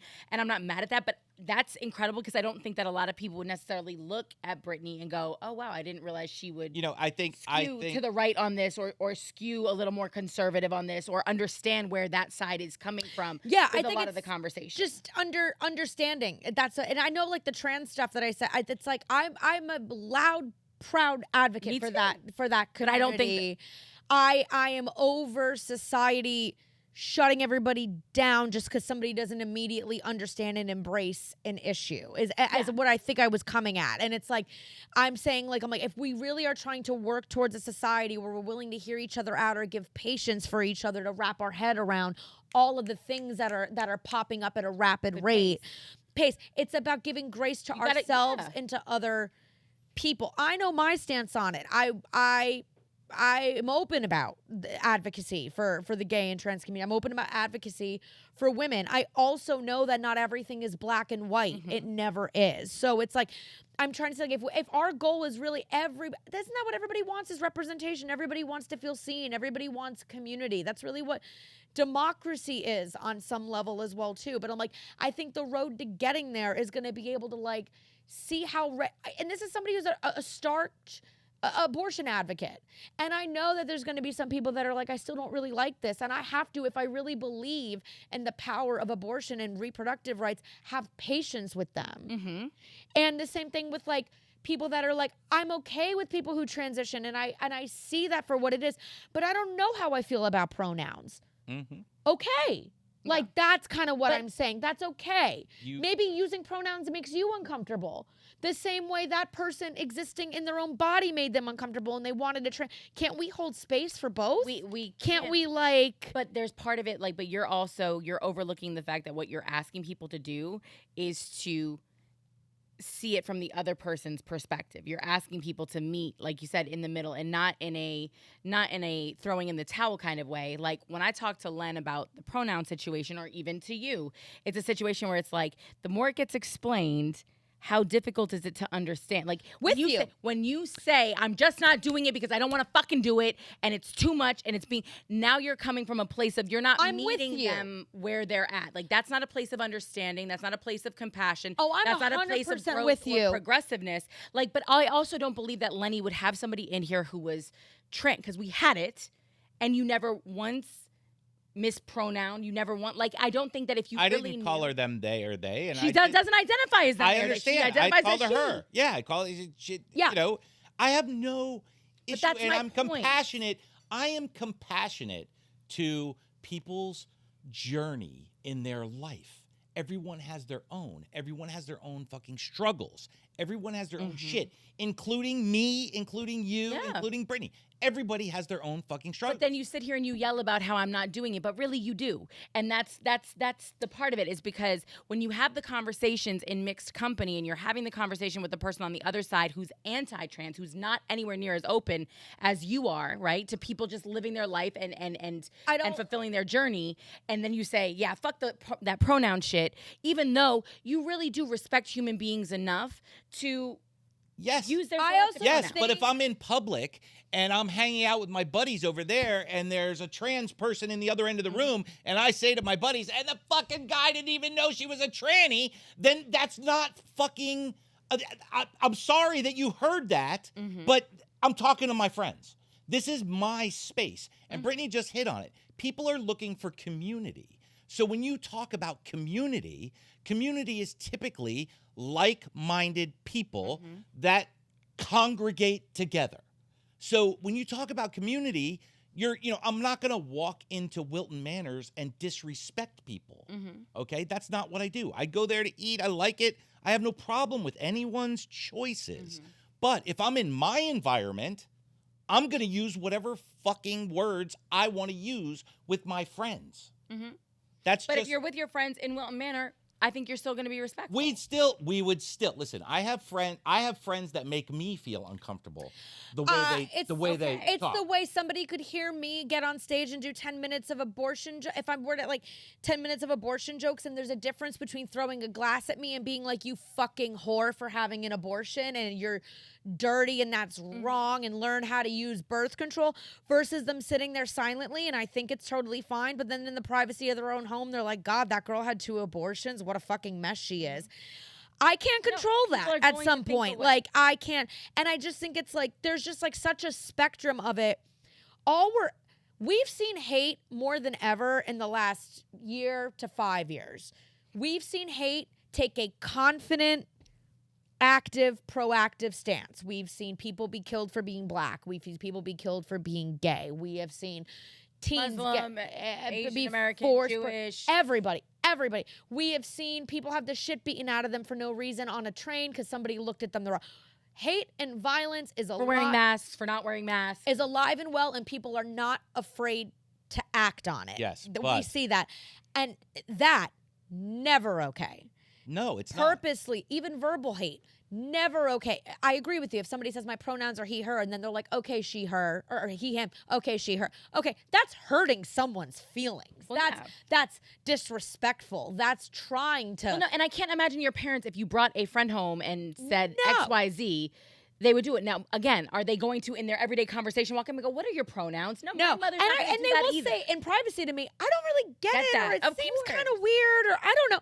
And I'm like, okay, let's hold space for all of that. And I just think it's like reacting to, knowing how to respond to each reaction. And I bring up a lot of stuff in my comedy and outside that's polarizing and uncomfortable to people, and I deal with people every single day that think that I'm a piece of shit and should die for having abortions, or people that are beyond okay with it and are rooting for me the loudest because I've had them. And I know that if at the end of the day I'm really that passionate about the issue and the root cause, and I want to be public about it, I have to hold space for every form of response to this issue. This is just one issue. The one that I won't ever have tolerance for is hate and violence, is stoning a woman for getting an abortion, for screaming whore or throwing a drink at me. That's violence. That causes physical, mental, emotional harm to somebody because you don't agree with their choices. But if I believe at the core, I have had conversations with my friends that are homophobic and think don't say gay is okay, and had to, like, even this guy You're a couple okay with days that, ago. though? No, I'm not. But I'll have the conversation. Are they still your friends? No. Like I'm finding that, Wait, like, let I'm me in be- that place well- of my life now where I'm just like, No, they're not. it's At all. I've broken up with guys who have, I've told them about my relationship history, and they've been like, oh, you sent your ex-boyfriend to jail, he must hate you. And I've immediately been like, well, that's your stance on domestic violence. and there it is, and ended it. That's it. And it's then just distancing myself from that person. But what I say is, like, I just take that conversation I had a couple days ago where I don't think that guy's homophobic. I know I don't think he's homophobic, but his take on don't say gay threw me.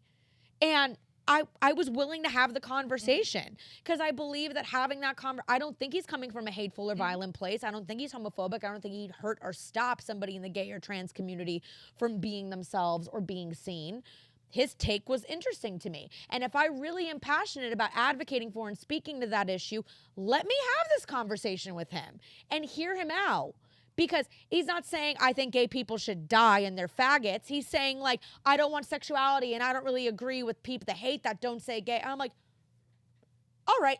It's like picking your battles. If that means but you're anything. having a conversation with somebody who is literally up in arms, or who is basing their entire perspective on something that was fed to him, on a narrative that was fed to him. But and when aren't it we goes, all let being me, fed? but when it Let goes, me no, use- because then you also have real life. Like Let me if you use- like, but hold on, just give me, because your community is real, and I want to say this because it goes back to what Lenny was saying. We're talking about community, and people are searching for community and like-minded individuals, and you have people who are controlling social media. And again, I've been sitting on this couch with Len way too long, that are creating false community. They're creating a false sense of camaraderie amongst people that they're not real, they're bots. Your community, the people, the real life breathing individuals sitting at your show, that's real dialogue. That's either real community, that's real adversarialism, right? That's real people who are walking out of your show, but that's a real situation. That's real life. That's tangible.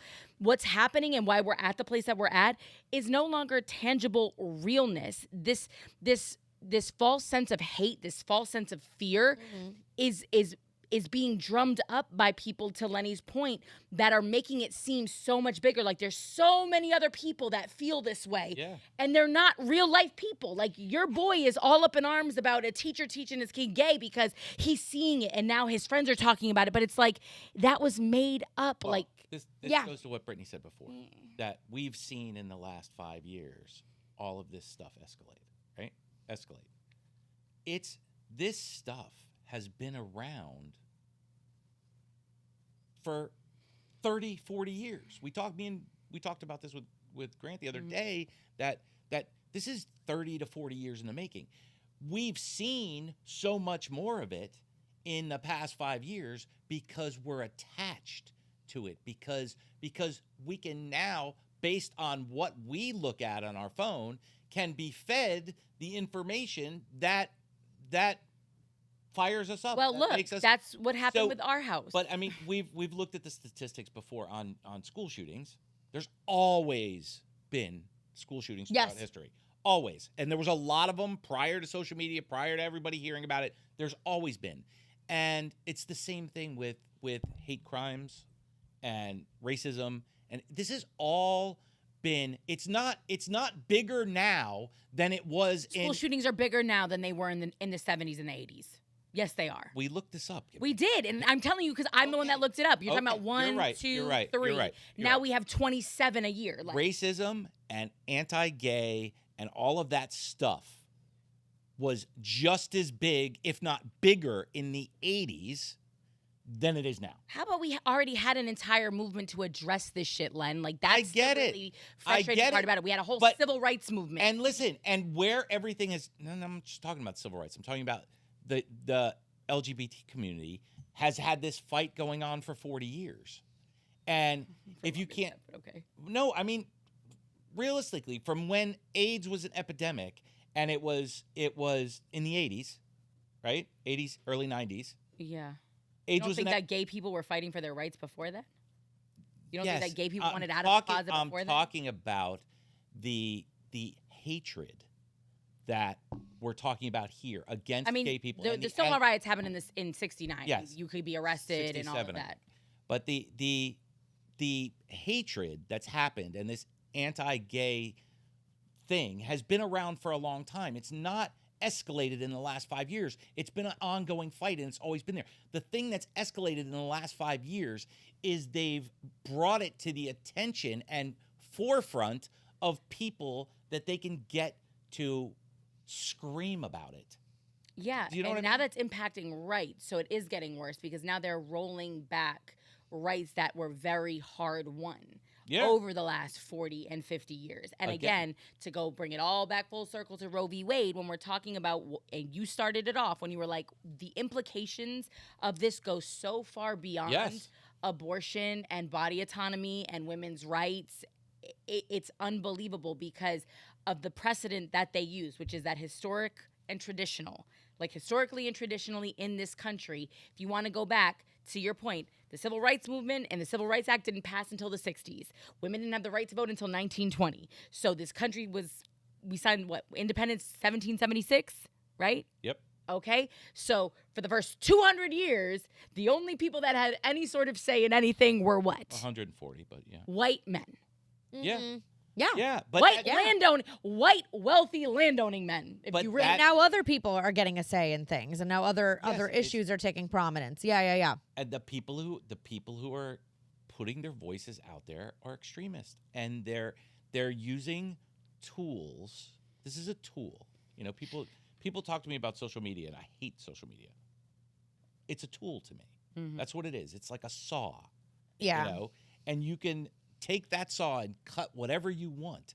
And there's people doing it, and they're getting the voices of these people, and the middle is just sitting there going, I don't give two shits as long as my gas is cheap and I can get food, I'm good. And I also don't think they think that they can do anything about that's the Yeah. other, there's this Well. passive, fucking annoying like disregard. Try. And 9 times out of 10, people don't really possess empathy for issues that don't affect them. Correct. It's just what it is. Like, I think of the girl who's like, I don't really care about abortion rights. Mhm. Or I think about the person that's unaffected about don't say gay and is like, yeah, great, let's not have kids talk about, or somebody who is watching the trans community go under attack and they're just like, oh, I don't, like, it's not, Or that's social a justice or reality. education or Education, climate, climate change is something that is affecting all of us. Global warming, the treatment of our planet, environmental issues, and there's still a lot of people, and that's something we're all bonded on because we all live on this fucking planet. You do? I think so. And there's still people. That's just the reality, is that most people at the bare minimum are apathetic until it affects them. And that's not. I'm not saying that's right. I'm And that's not the most saying that's profound right. thing that's been said in the last hour and 45 minutes. But it's true. It's just true. And then you have different people that are like, But by the time it affects them, but by the It's too time late. one of your rights has been taken away from you, it's, to your point, it is too late. By the time the tanks are rolling down the street and we're living in a real life Hand Maids Tale, Right. it's too late, guys. It's too late. Right. And like, for myself, it's like, don't say gay upsets me. Gay marriage being challenged upsets me because I also personally, while I'm not gay, I have a lot of my close friends and people that I value and are very close to me. How about when they go for interracial marriage? Anything. Which could easily come up. And probably I would feel like a come- hypocrite to not speak up about stuff like that because a lot of people in my life that I love and respect very dearly, that I was one of the first people they came out to, those are those rights being challenged. The same way that a lot of them are, just as upset that my right to abortion is being challenged and stuff. But not everybody thinks that way. I'm not saying it's right. I'm just saying that a lot of, especially like middle America and certain areas in this country are like, oh, gay, trans women, I don't know about that. I ain't never had no abortion, and none of my kids are gay, and blah, blah, blah. That's how they think. It's not right. It's just ignorant. And ignorance is still, I think we all can agree, like the ultimate battle is just not understanding a life that doesn't look like your own. They do say ignorance is bliss, because if you don't know, it's an easy road to take. It's not everybody can. I also don't think not everybody has the composition to fight for these things or speak out about these things. It's the ecosystem I was talking about.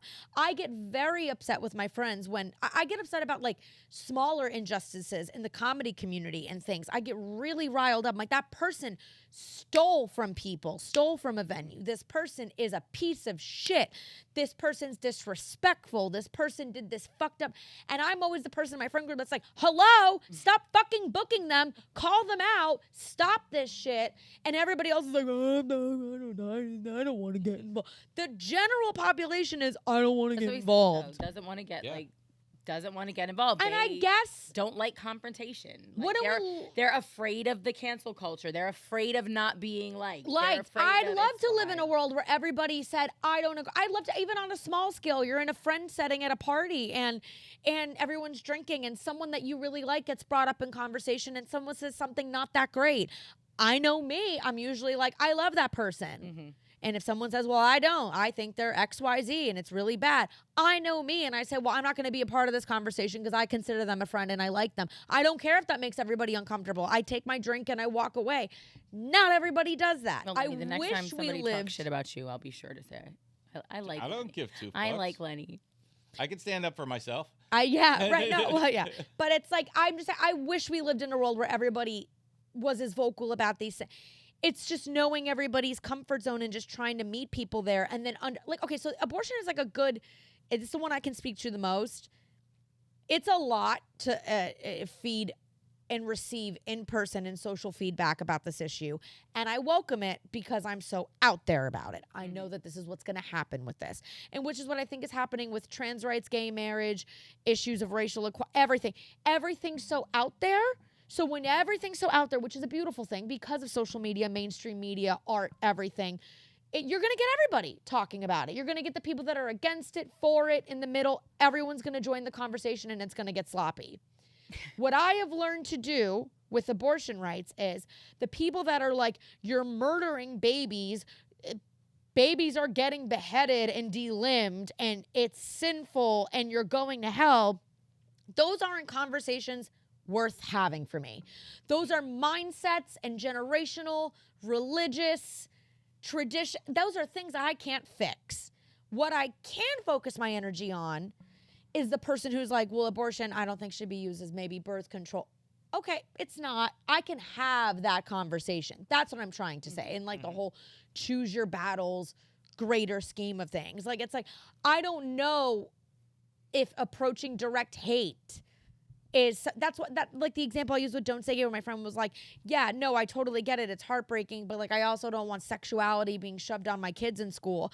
That to me was a conversation worth having. I was like, is that what you think this is? Let's talk about this. If he would have said gay people should die and I think that it's a sin to be gay, I would be like, you're fucking out of your mind and that's wrong. And I don't think I can fix that.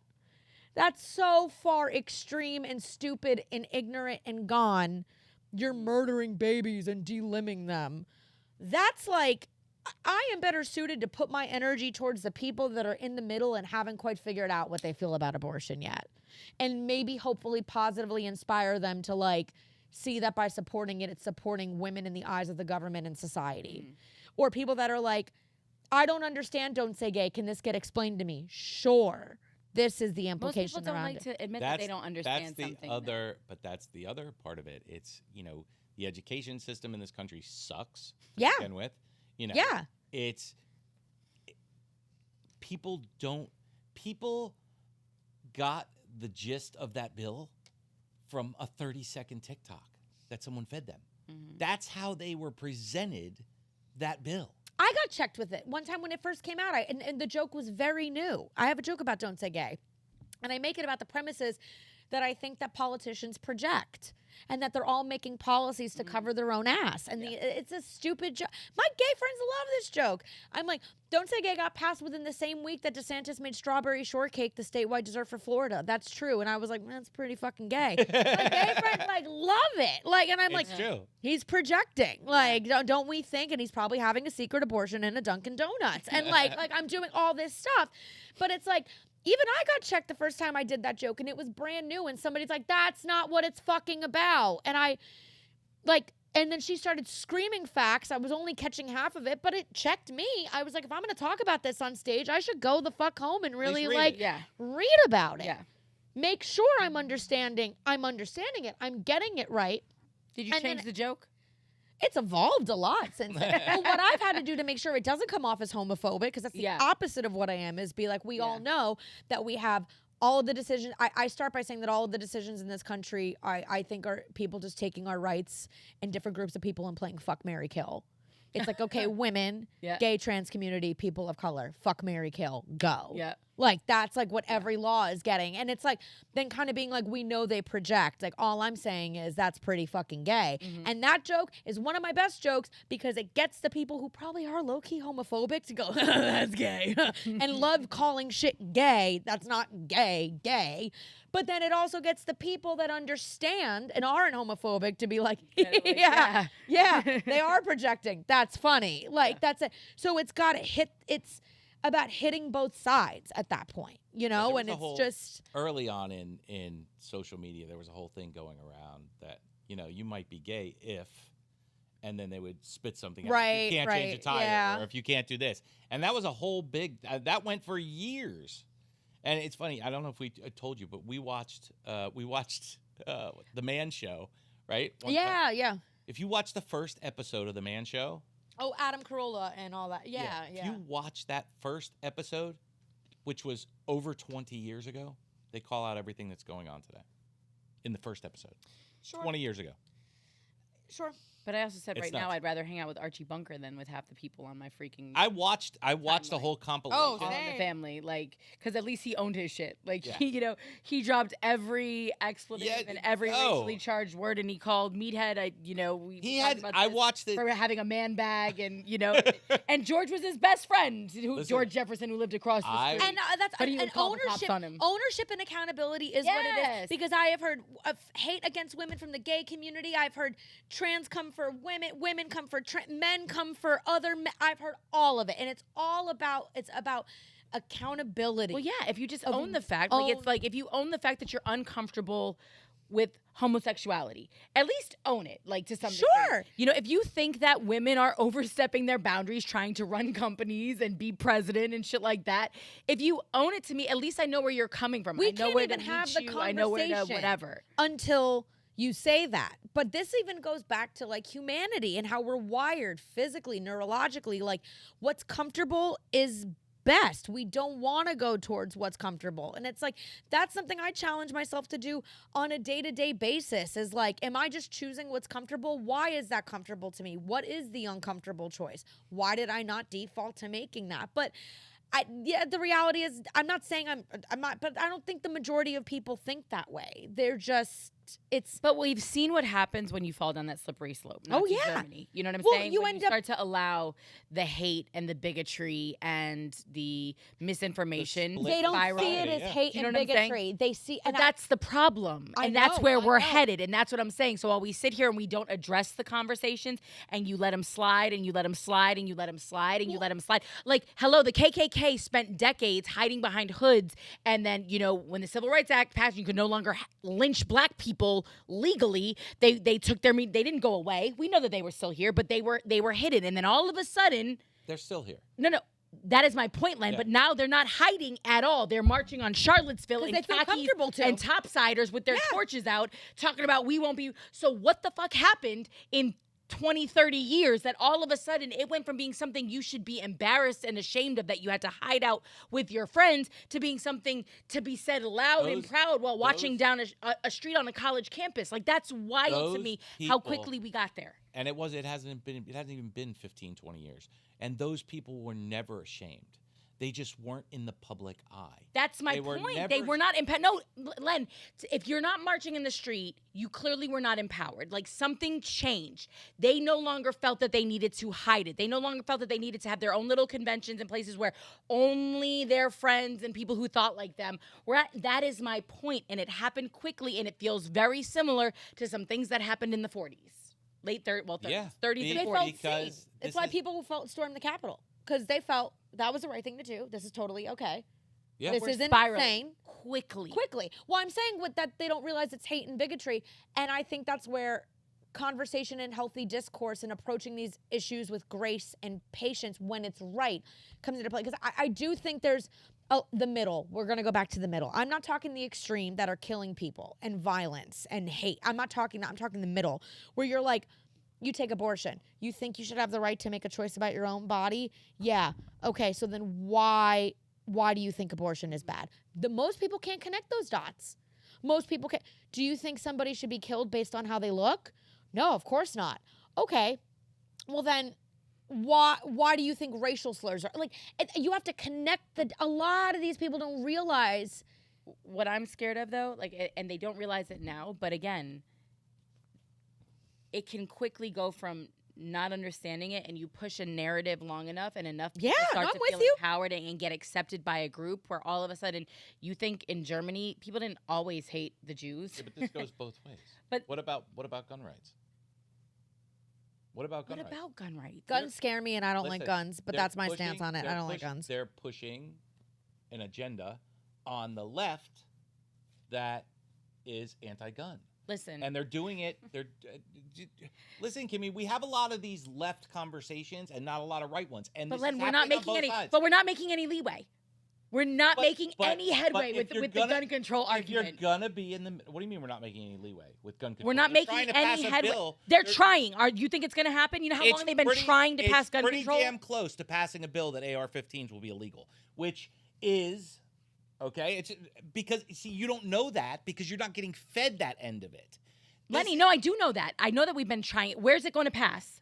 Where's it going to In the pass? Senate. It's listen, there's a big whole controversy on the constitutional rights of guns and what they're being called out as. So we can have, if there's going to be a middle ground, Do you need an AR-15? I have 6. Okay? I don't care. You It's just not- want them in case. Yeah, what? because I like to shoot guns. I want to protect my family if I have to. With an AR-15, that's the first weapon you're going for. I No, hate the first AR-15s. weapon I I'm hate going guns. for- I hate The guns. first weapon That's I'm going my for is the 12-gauge shotgun that's right Okay. next to my bed because I Yep. don't have to fucking be wide Yep. awake to hit something. Facts. Okay? But the point is, That I get. the You're point just looking for is an that AR-15. there's a Beyond lot me. of, if you're going to be in the middle, you need to take the time to understand Both sides. both sides. I And will what's going agree on, with that. what the people over here are getting fucking fired up about is the same things that the people are here are getting fired You're up giving about. me one thing. It's gun, and we've been fighting for that. Like, that's been at the top of the It's- no, We're the because country they're- that manufactures the most guns. We have the most gun violence. We have the most criminals in jail for. This for is not for, the middle. This is not the middle. for- I'm not arguing. If you I'm get, just it trying takes to 3 talk. days. If you go to get a marriage license, they make you wait 3 days to make You have to wait. sure. You have to wait Here's 3 the days to deal. get a gun in Florida.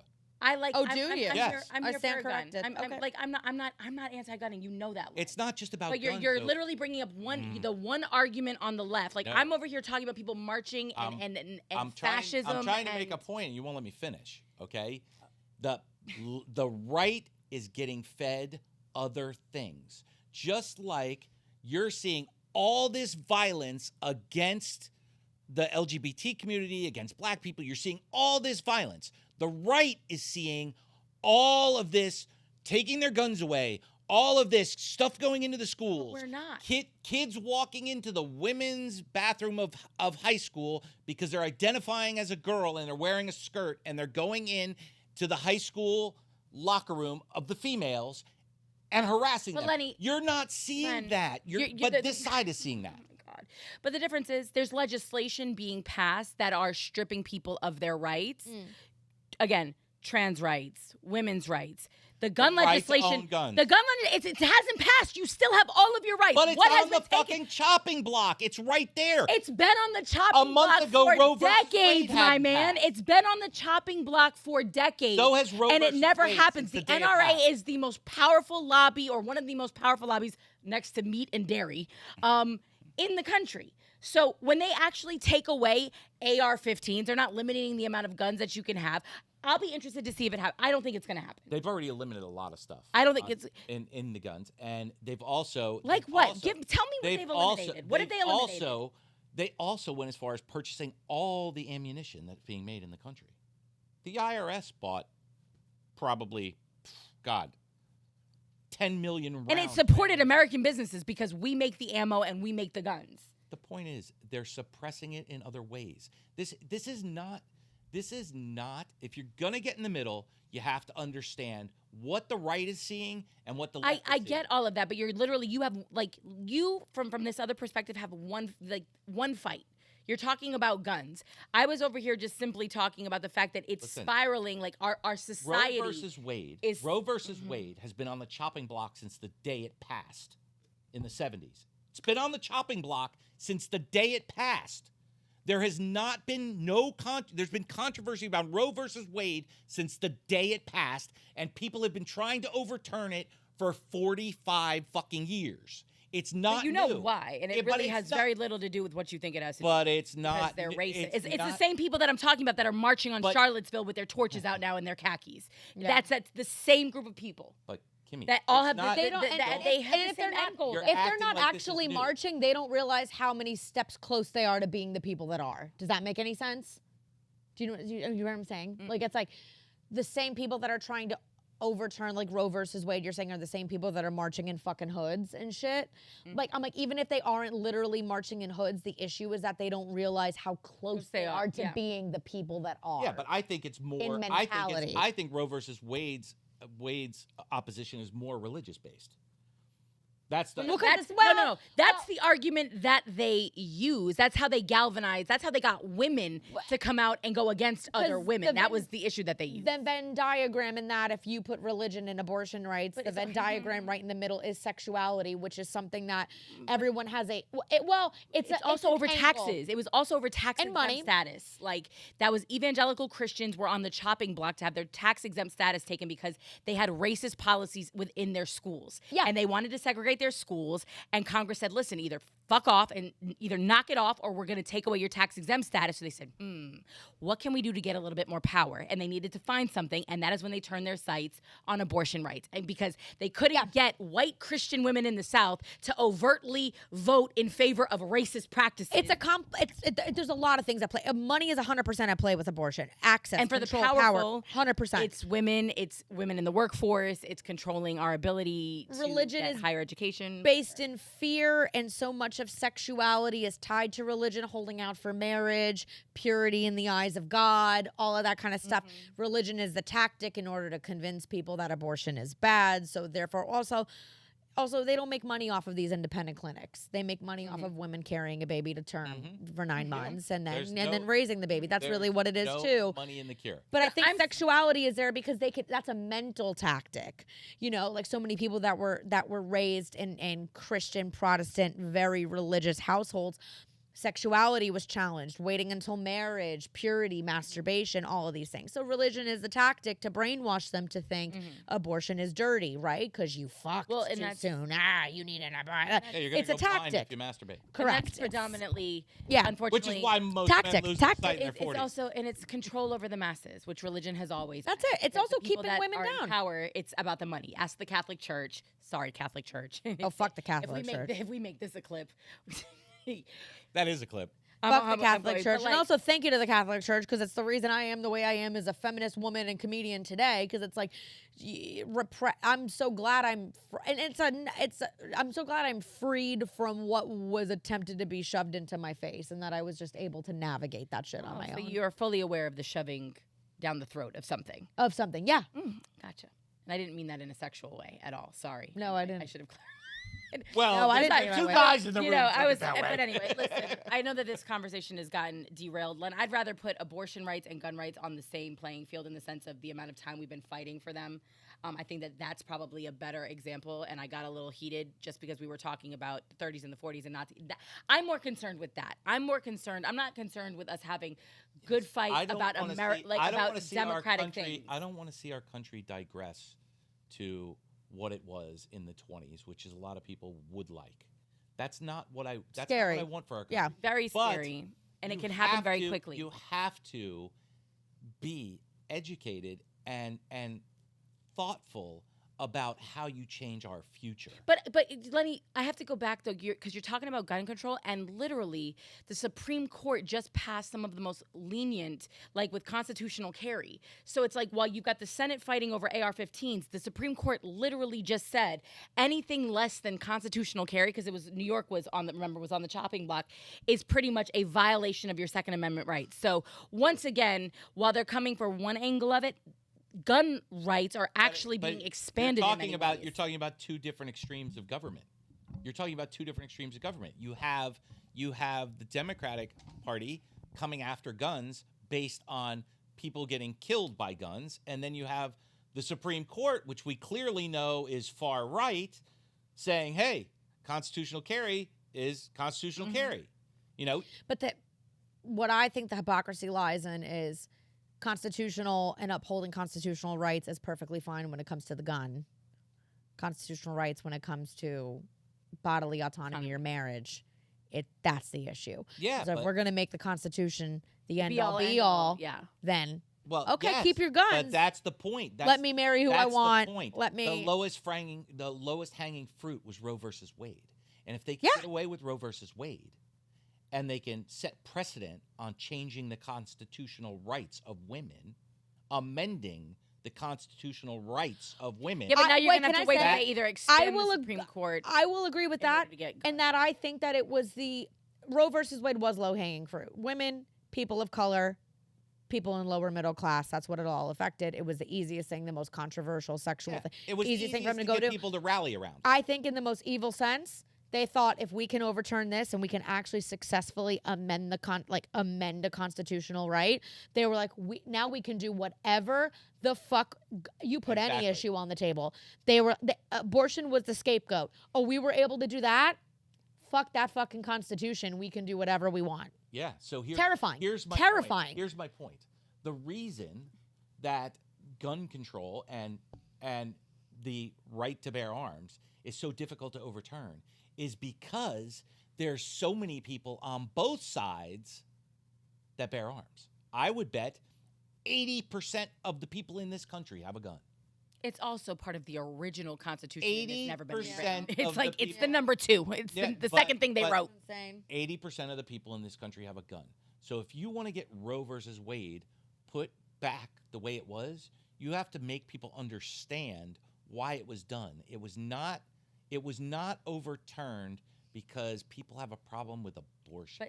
It was overturned so that they can start pushing an agenda backward. The agenda that we've been talking about all afternoon. But literally. if you want to find people, and disenfranchised, marginalized people are at the top of that argument about is it live, is it not live, is it a person, is it not a person? Don't have that argument. Have the argument of this is a constitutional right, and they've taken it away. Period. Forget about arguing with To go back on that, I've always said that about abortion, that I really think that, at this first, the immediate issue in front of us is reversing the reversal and trying to maintain reproductive rights in this country. I think the end goal, the larger, bigger picture goal, is getting to a point where those who need abortion, uterus owners, that is folks in the trans community, women, everything in between, anyone who needs abortion or reproductive care should not need to explain why. That's the end goal, right? Like the current goal is getting it back, protecting that constitutional right. I think the end goal on a societal, conversational, intellectual level is I shouldn't need to tell you why I need one. Can I tell you? I want one. That's it. Yeah. I have a question. I should have access to it. I have a question. do you have a limit? Do you have a limit on where you would terminate a pregnancy? I mean, just I mean, I think. No, but I mean, the health of. I think the health of the mother is one thing. the health. Yeah, beyond the health of the mother. Yes, beyond the health I of the mother. Do I you have a do. limit? For sure. I'm not.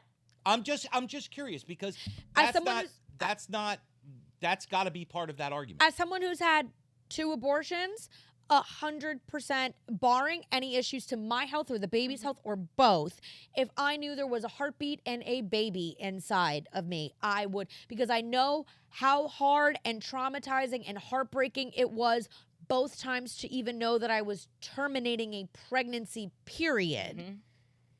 Even knowing it's a sack of cells, it's not a life. It's not. That was my only with the guilt, the shame. I wasn't skipping around after an abortion. So yeah, I would have an issue, barring my life on the line, the baby's life on the line, knowing that it's got a heart, and it's 100%. That would it has be a heart very early. Yeah, I was gonna say you have to be very careful difficult. with that. Yeah.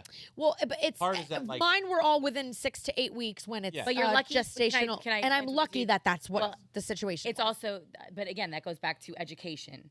It goes back to understanding your body. It goes back to your age. You have a 10-year-old who's being raped in wherever it was, Ohio, who ends up pregnant. Yes. 6.5 weeks. The state refuses to give her the procedure. Right. She's 10. Right. You know what I'm saying? Yes. what does she even know about her body at Yes. 10 years No, old? And then that's Like, absolute. that's ridiculous. But- 15 weeks, though, in Florida, I'm not mad at 15. I'm going to be very honest. I'm with Somebody you. may be upset at me either. for saying that. Like, Me but too. if you're closing in on 4 months, You and should you know haven't realized that you don't have a period. Now, there's people who have irregular periods. Periods. There are extenuating circumstances. It's a different know? kind of abortion at 15 weeks than it is at 6 to 8, and I think that's fair.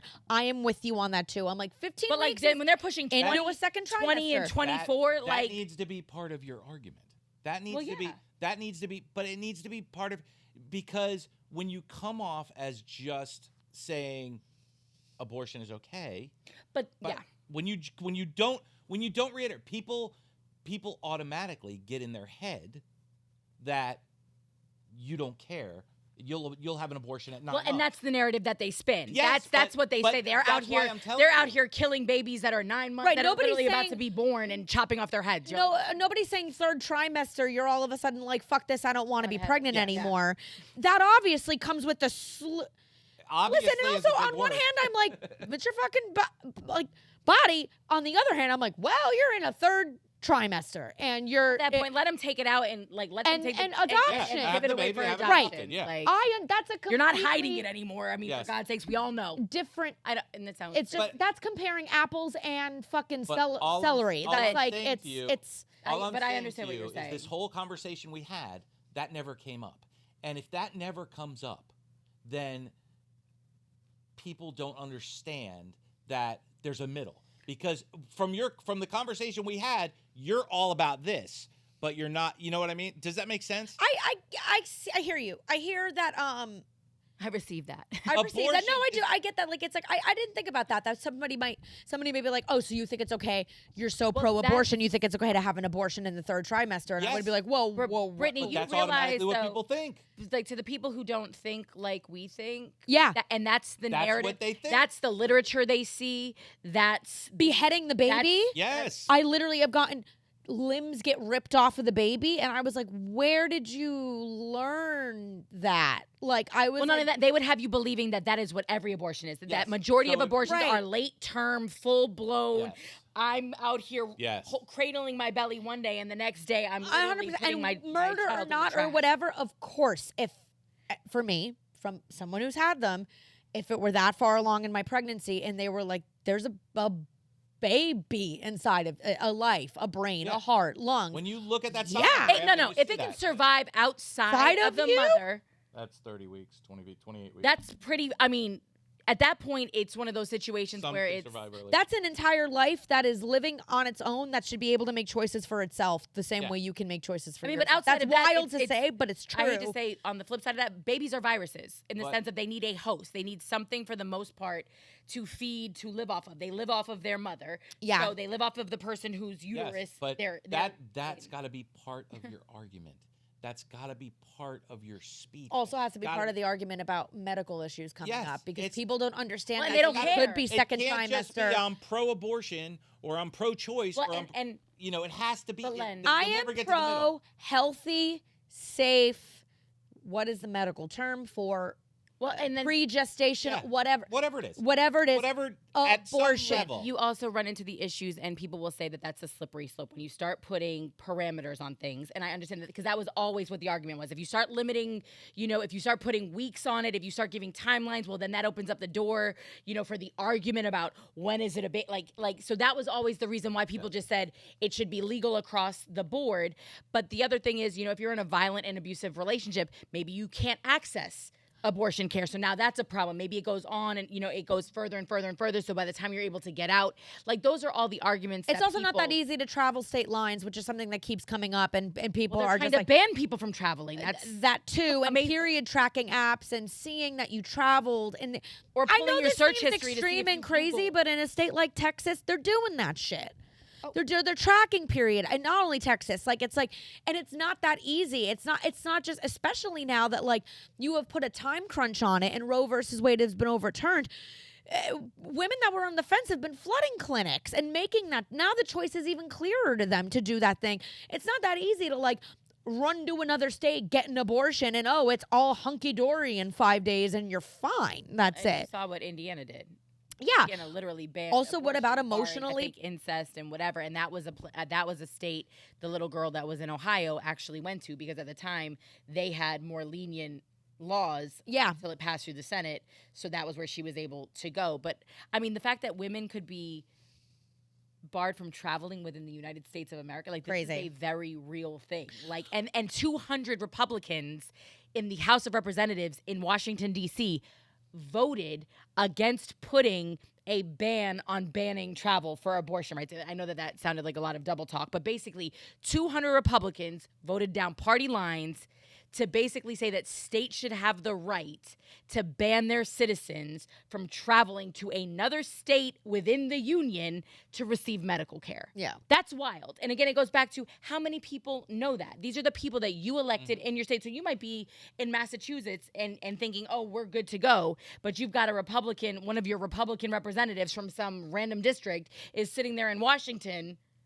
Yeah. Saying, no, you can't, if God forbid one day in Massachusetts or somebody wants to come from Texas to Massachusetts, they can't do that. And then they can be charged for a crime committed in Massachusetts in Texas. Like, Well, this it's shit not is a getting crime out in of control. Massachusetts, But they can be- but plotting and planning to do Yes. it in Texas now Yes. makes it a crime. Yes. Like, this is where we're at in 2022. And a that's little tough. that's what I'm saying. Like, that's, again, not, and I'm not as staunchly, I'm not opposed to guns actually at all. Like, I don't know why regular old Americans need AR-15s. That would I don't. still be on me. That's like yeah, me too. Yeah, But having all the Glocks in the world, Berettas, hey, whatever, you like to go to the range, you want to know your accuracy. If you need an AR-15 to shoot a robber, you have a problem with your aim.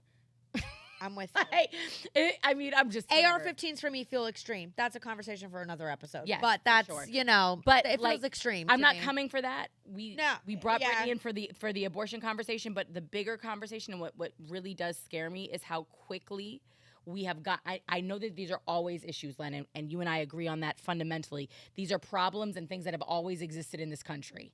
I think we put a Band-Aid on it for a while and people went underground with it, but the ferocity and the Exposure. fastidiousness with which people are now, standing on their soapboxes and are gathered, like, it's just wild to me. And you've got folks sitting back scratching their heads, and it goes back to us not teaching history properly. Like, how did this happen? Like, at least we can sit on these couches and go, no, racism has always been a problem in this country. Right. Women have never been seen as equal. We are at least of one mind in that sense. Like, this is not new, right? Yeah. But there are legitimately people sitting here scratching their asses in their heads going, how do we get, like, I don't, this is the Ignorance. problem? And you're going, what fucking America have you lived in? And I love this country. I'm not saying that I don't. Like, that's not me saying, oh, boo America, which somebody will take it as. That's not what I'm saying. Yeah. Best country in the world, but somebody will hear that when I say that. But it's just scary to me because we've already seen this happen somewhere else. And you can't tell me that all of those people in Germany that ended up following that man and all of those people in all of those other countries that ended up subscribing to his way of thinking started off believing that. It's they still may have had a happening- it's still little happening today in countries all Yeah. around the world. Yeah, no, this I'm is with not. you. Yeah. What happened in Germany was just. It was an awakening for us, but it's still going on. 100, but it's a snowball Genocide effect, is though. still going on in the facts. world. And all that stuff is still happening. But it's a snowball effect, is what Oh, I think yeah. I'm saying. Is that literally, It's control. and then people, the sheep, the people who don't like confrontation, just fall in line. That's the scary thing about it. And that's why I asked you, what are you willing to do to defend our democracy? And I think Roe v. Wade can go one of two ways. Like, it can start making us demand that they start putting things back on the ballot, and that could scare the shit out of them. And that's the other frightening part. And we'll have to have that conversation after midterms and in a couple more years, because they may have lit a fire under the asses of, some people that are like, absolutely not. We saw what happened in Kansas, and we saw what happens when you put the power of the vote back in the people's hands. And we have been very, we've acquiesced. We've allowed them to take our power away. We've sat back. Yeah. We vote every now and then. We put people in office, and then we get mad in 2 years or 4 years. Oh, nothing changed. But maybe you don't vote again because now you feel dejected. Yeah, I voted in the last election, and I'm worse off now. So fuck it. It doesn't even matter, right? And hopefully, this kind of thing where it's like, no, that was a constitutional right that they just took away. And now I want the right in Florida to vote and make sure that it stays at 15 weeks or whatever it is. But with that being said, I worry that they will find a way to circumvent that when they realize that, oh shit, the people realize they've got the power. Yeah, you know what they're going to do? There's going to be another pandemic. There's going to be another. Oh, fuck. There's going to be another fear thing that the American people are going to feel. It's gonna happen. It's gonna happen. There's gonna be a food shortage. There's gonna be this. There's gonna be a disaster. Food shortage in a company that throws away millions and millions of tons of food every single day. It's Literally. going to be. That's how they control people, is through fear. That's the only way you can control people. And you use Germany as an example, but it goes back to way before that. The church controlled all of Europe and just killed people the Inquisition, the Crusades, of course. Yeah. That's all the same shit. It's all the same shit. The thing about America is And it was the people that wouldn't fall in line. The thing about America is it was supposed to be different. It was supposed to be different than all of that. And the people who founded this country looked at all of that and said, holy fuck, you know what? If we give everybody a gun, then they can do this. No, they can defend themselves. Every country that's ever been overthrown, every citizen didn't own a gun. That shit was banned long before, so our founding fathers looked at history, and granted, it was 1776. So history up to that point had women still doing the dishes. Sorry. But, at that point, they looked at history and said, if it's going to be different, we need to do this. And now American people are not living up to that. Our government is not living up to that. Our government took over our country. Well, but we allowed them to, and that's the problem. Because people in 1776 appreciated the ability to vote. They fought for it. They spilled blood for it. You know what I mean? They lost loved ones to it. So they were willing to burn it all to the fucking ground. If we allowed for it that to happen, one right. If we allowed it to happen, how do we change it? Well, that's the whole point of we got to man the fuck up. Yeah. Yeah. Yeah. So to Brittany's point, we got to protest. We got to get out there. Show up for the shit that matters to us. We got to demand the change. We got to vote. We got to. You don't have to show up for all of it. It's impossible to show up for every issue. But the least we can do is show up for the shit that is passionate, that we're passionate about. And if we all did that, we'd be in a better place. How do you unite the country, though? Like, that's the only way you can do it. War? Like, that's the only time. Like, America is most. Everybody's gonna have to continue to lose. But don't you see? The only thing that's going on in this. You're gonna have to continue to lose. Yeah, the only thing that's going on in this country is things that are tearing us apart. The last time we got here, we had a civil war. Like, let's just be clear. The last time we got to this place, where we fundamentally just didn't agree on some really big shit, we had a civil war. Which we're on track for now. I think so. I mean, just on a lot of different issues. It's there. And I mean, Yeah. when you talk about them storming the Capitol, yeah, because they were fed all kinds of crazy rhetoric. They were fed by completely. the president. Forget about Jesus. that. By this. And by the president. And by the man Yes, sitting at 1600 yes, Pennsylvania yes. Avenue. That's Yes. wild.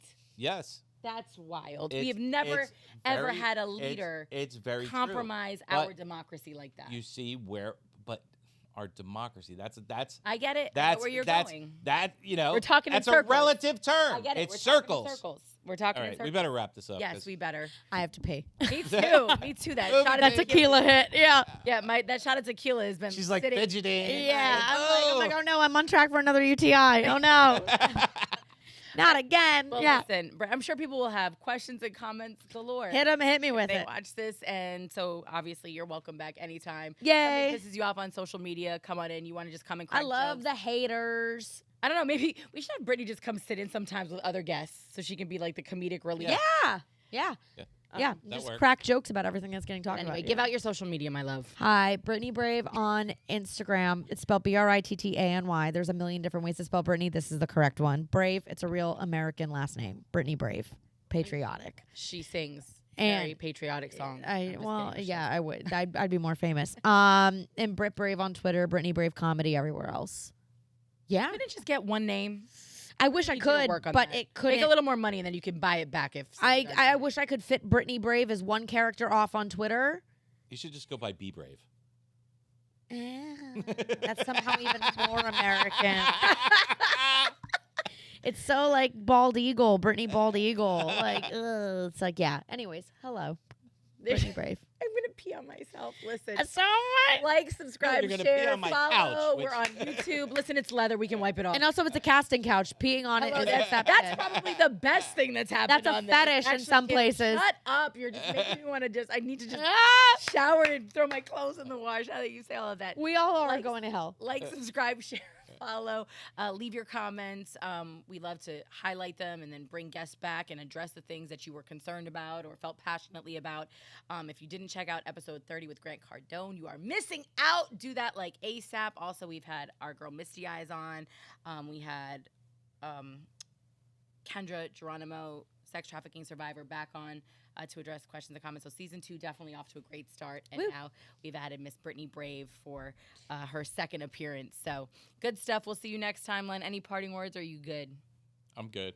Don't get me started again.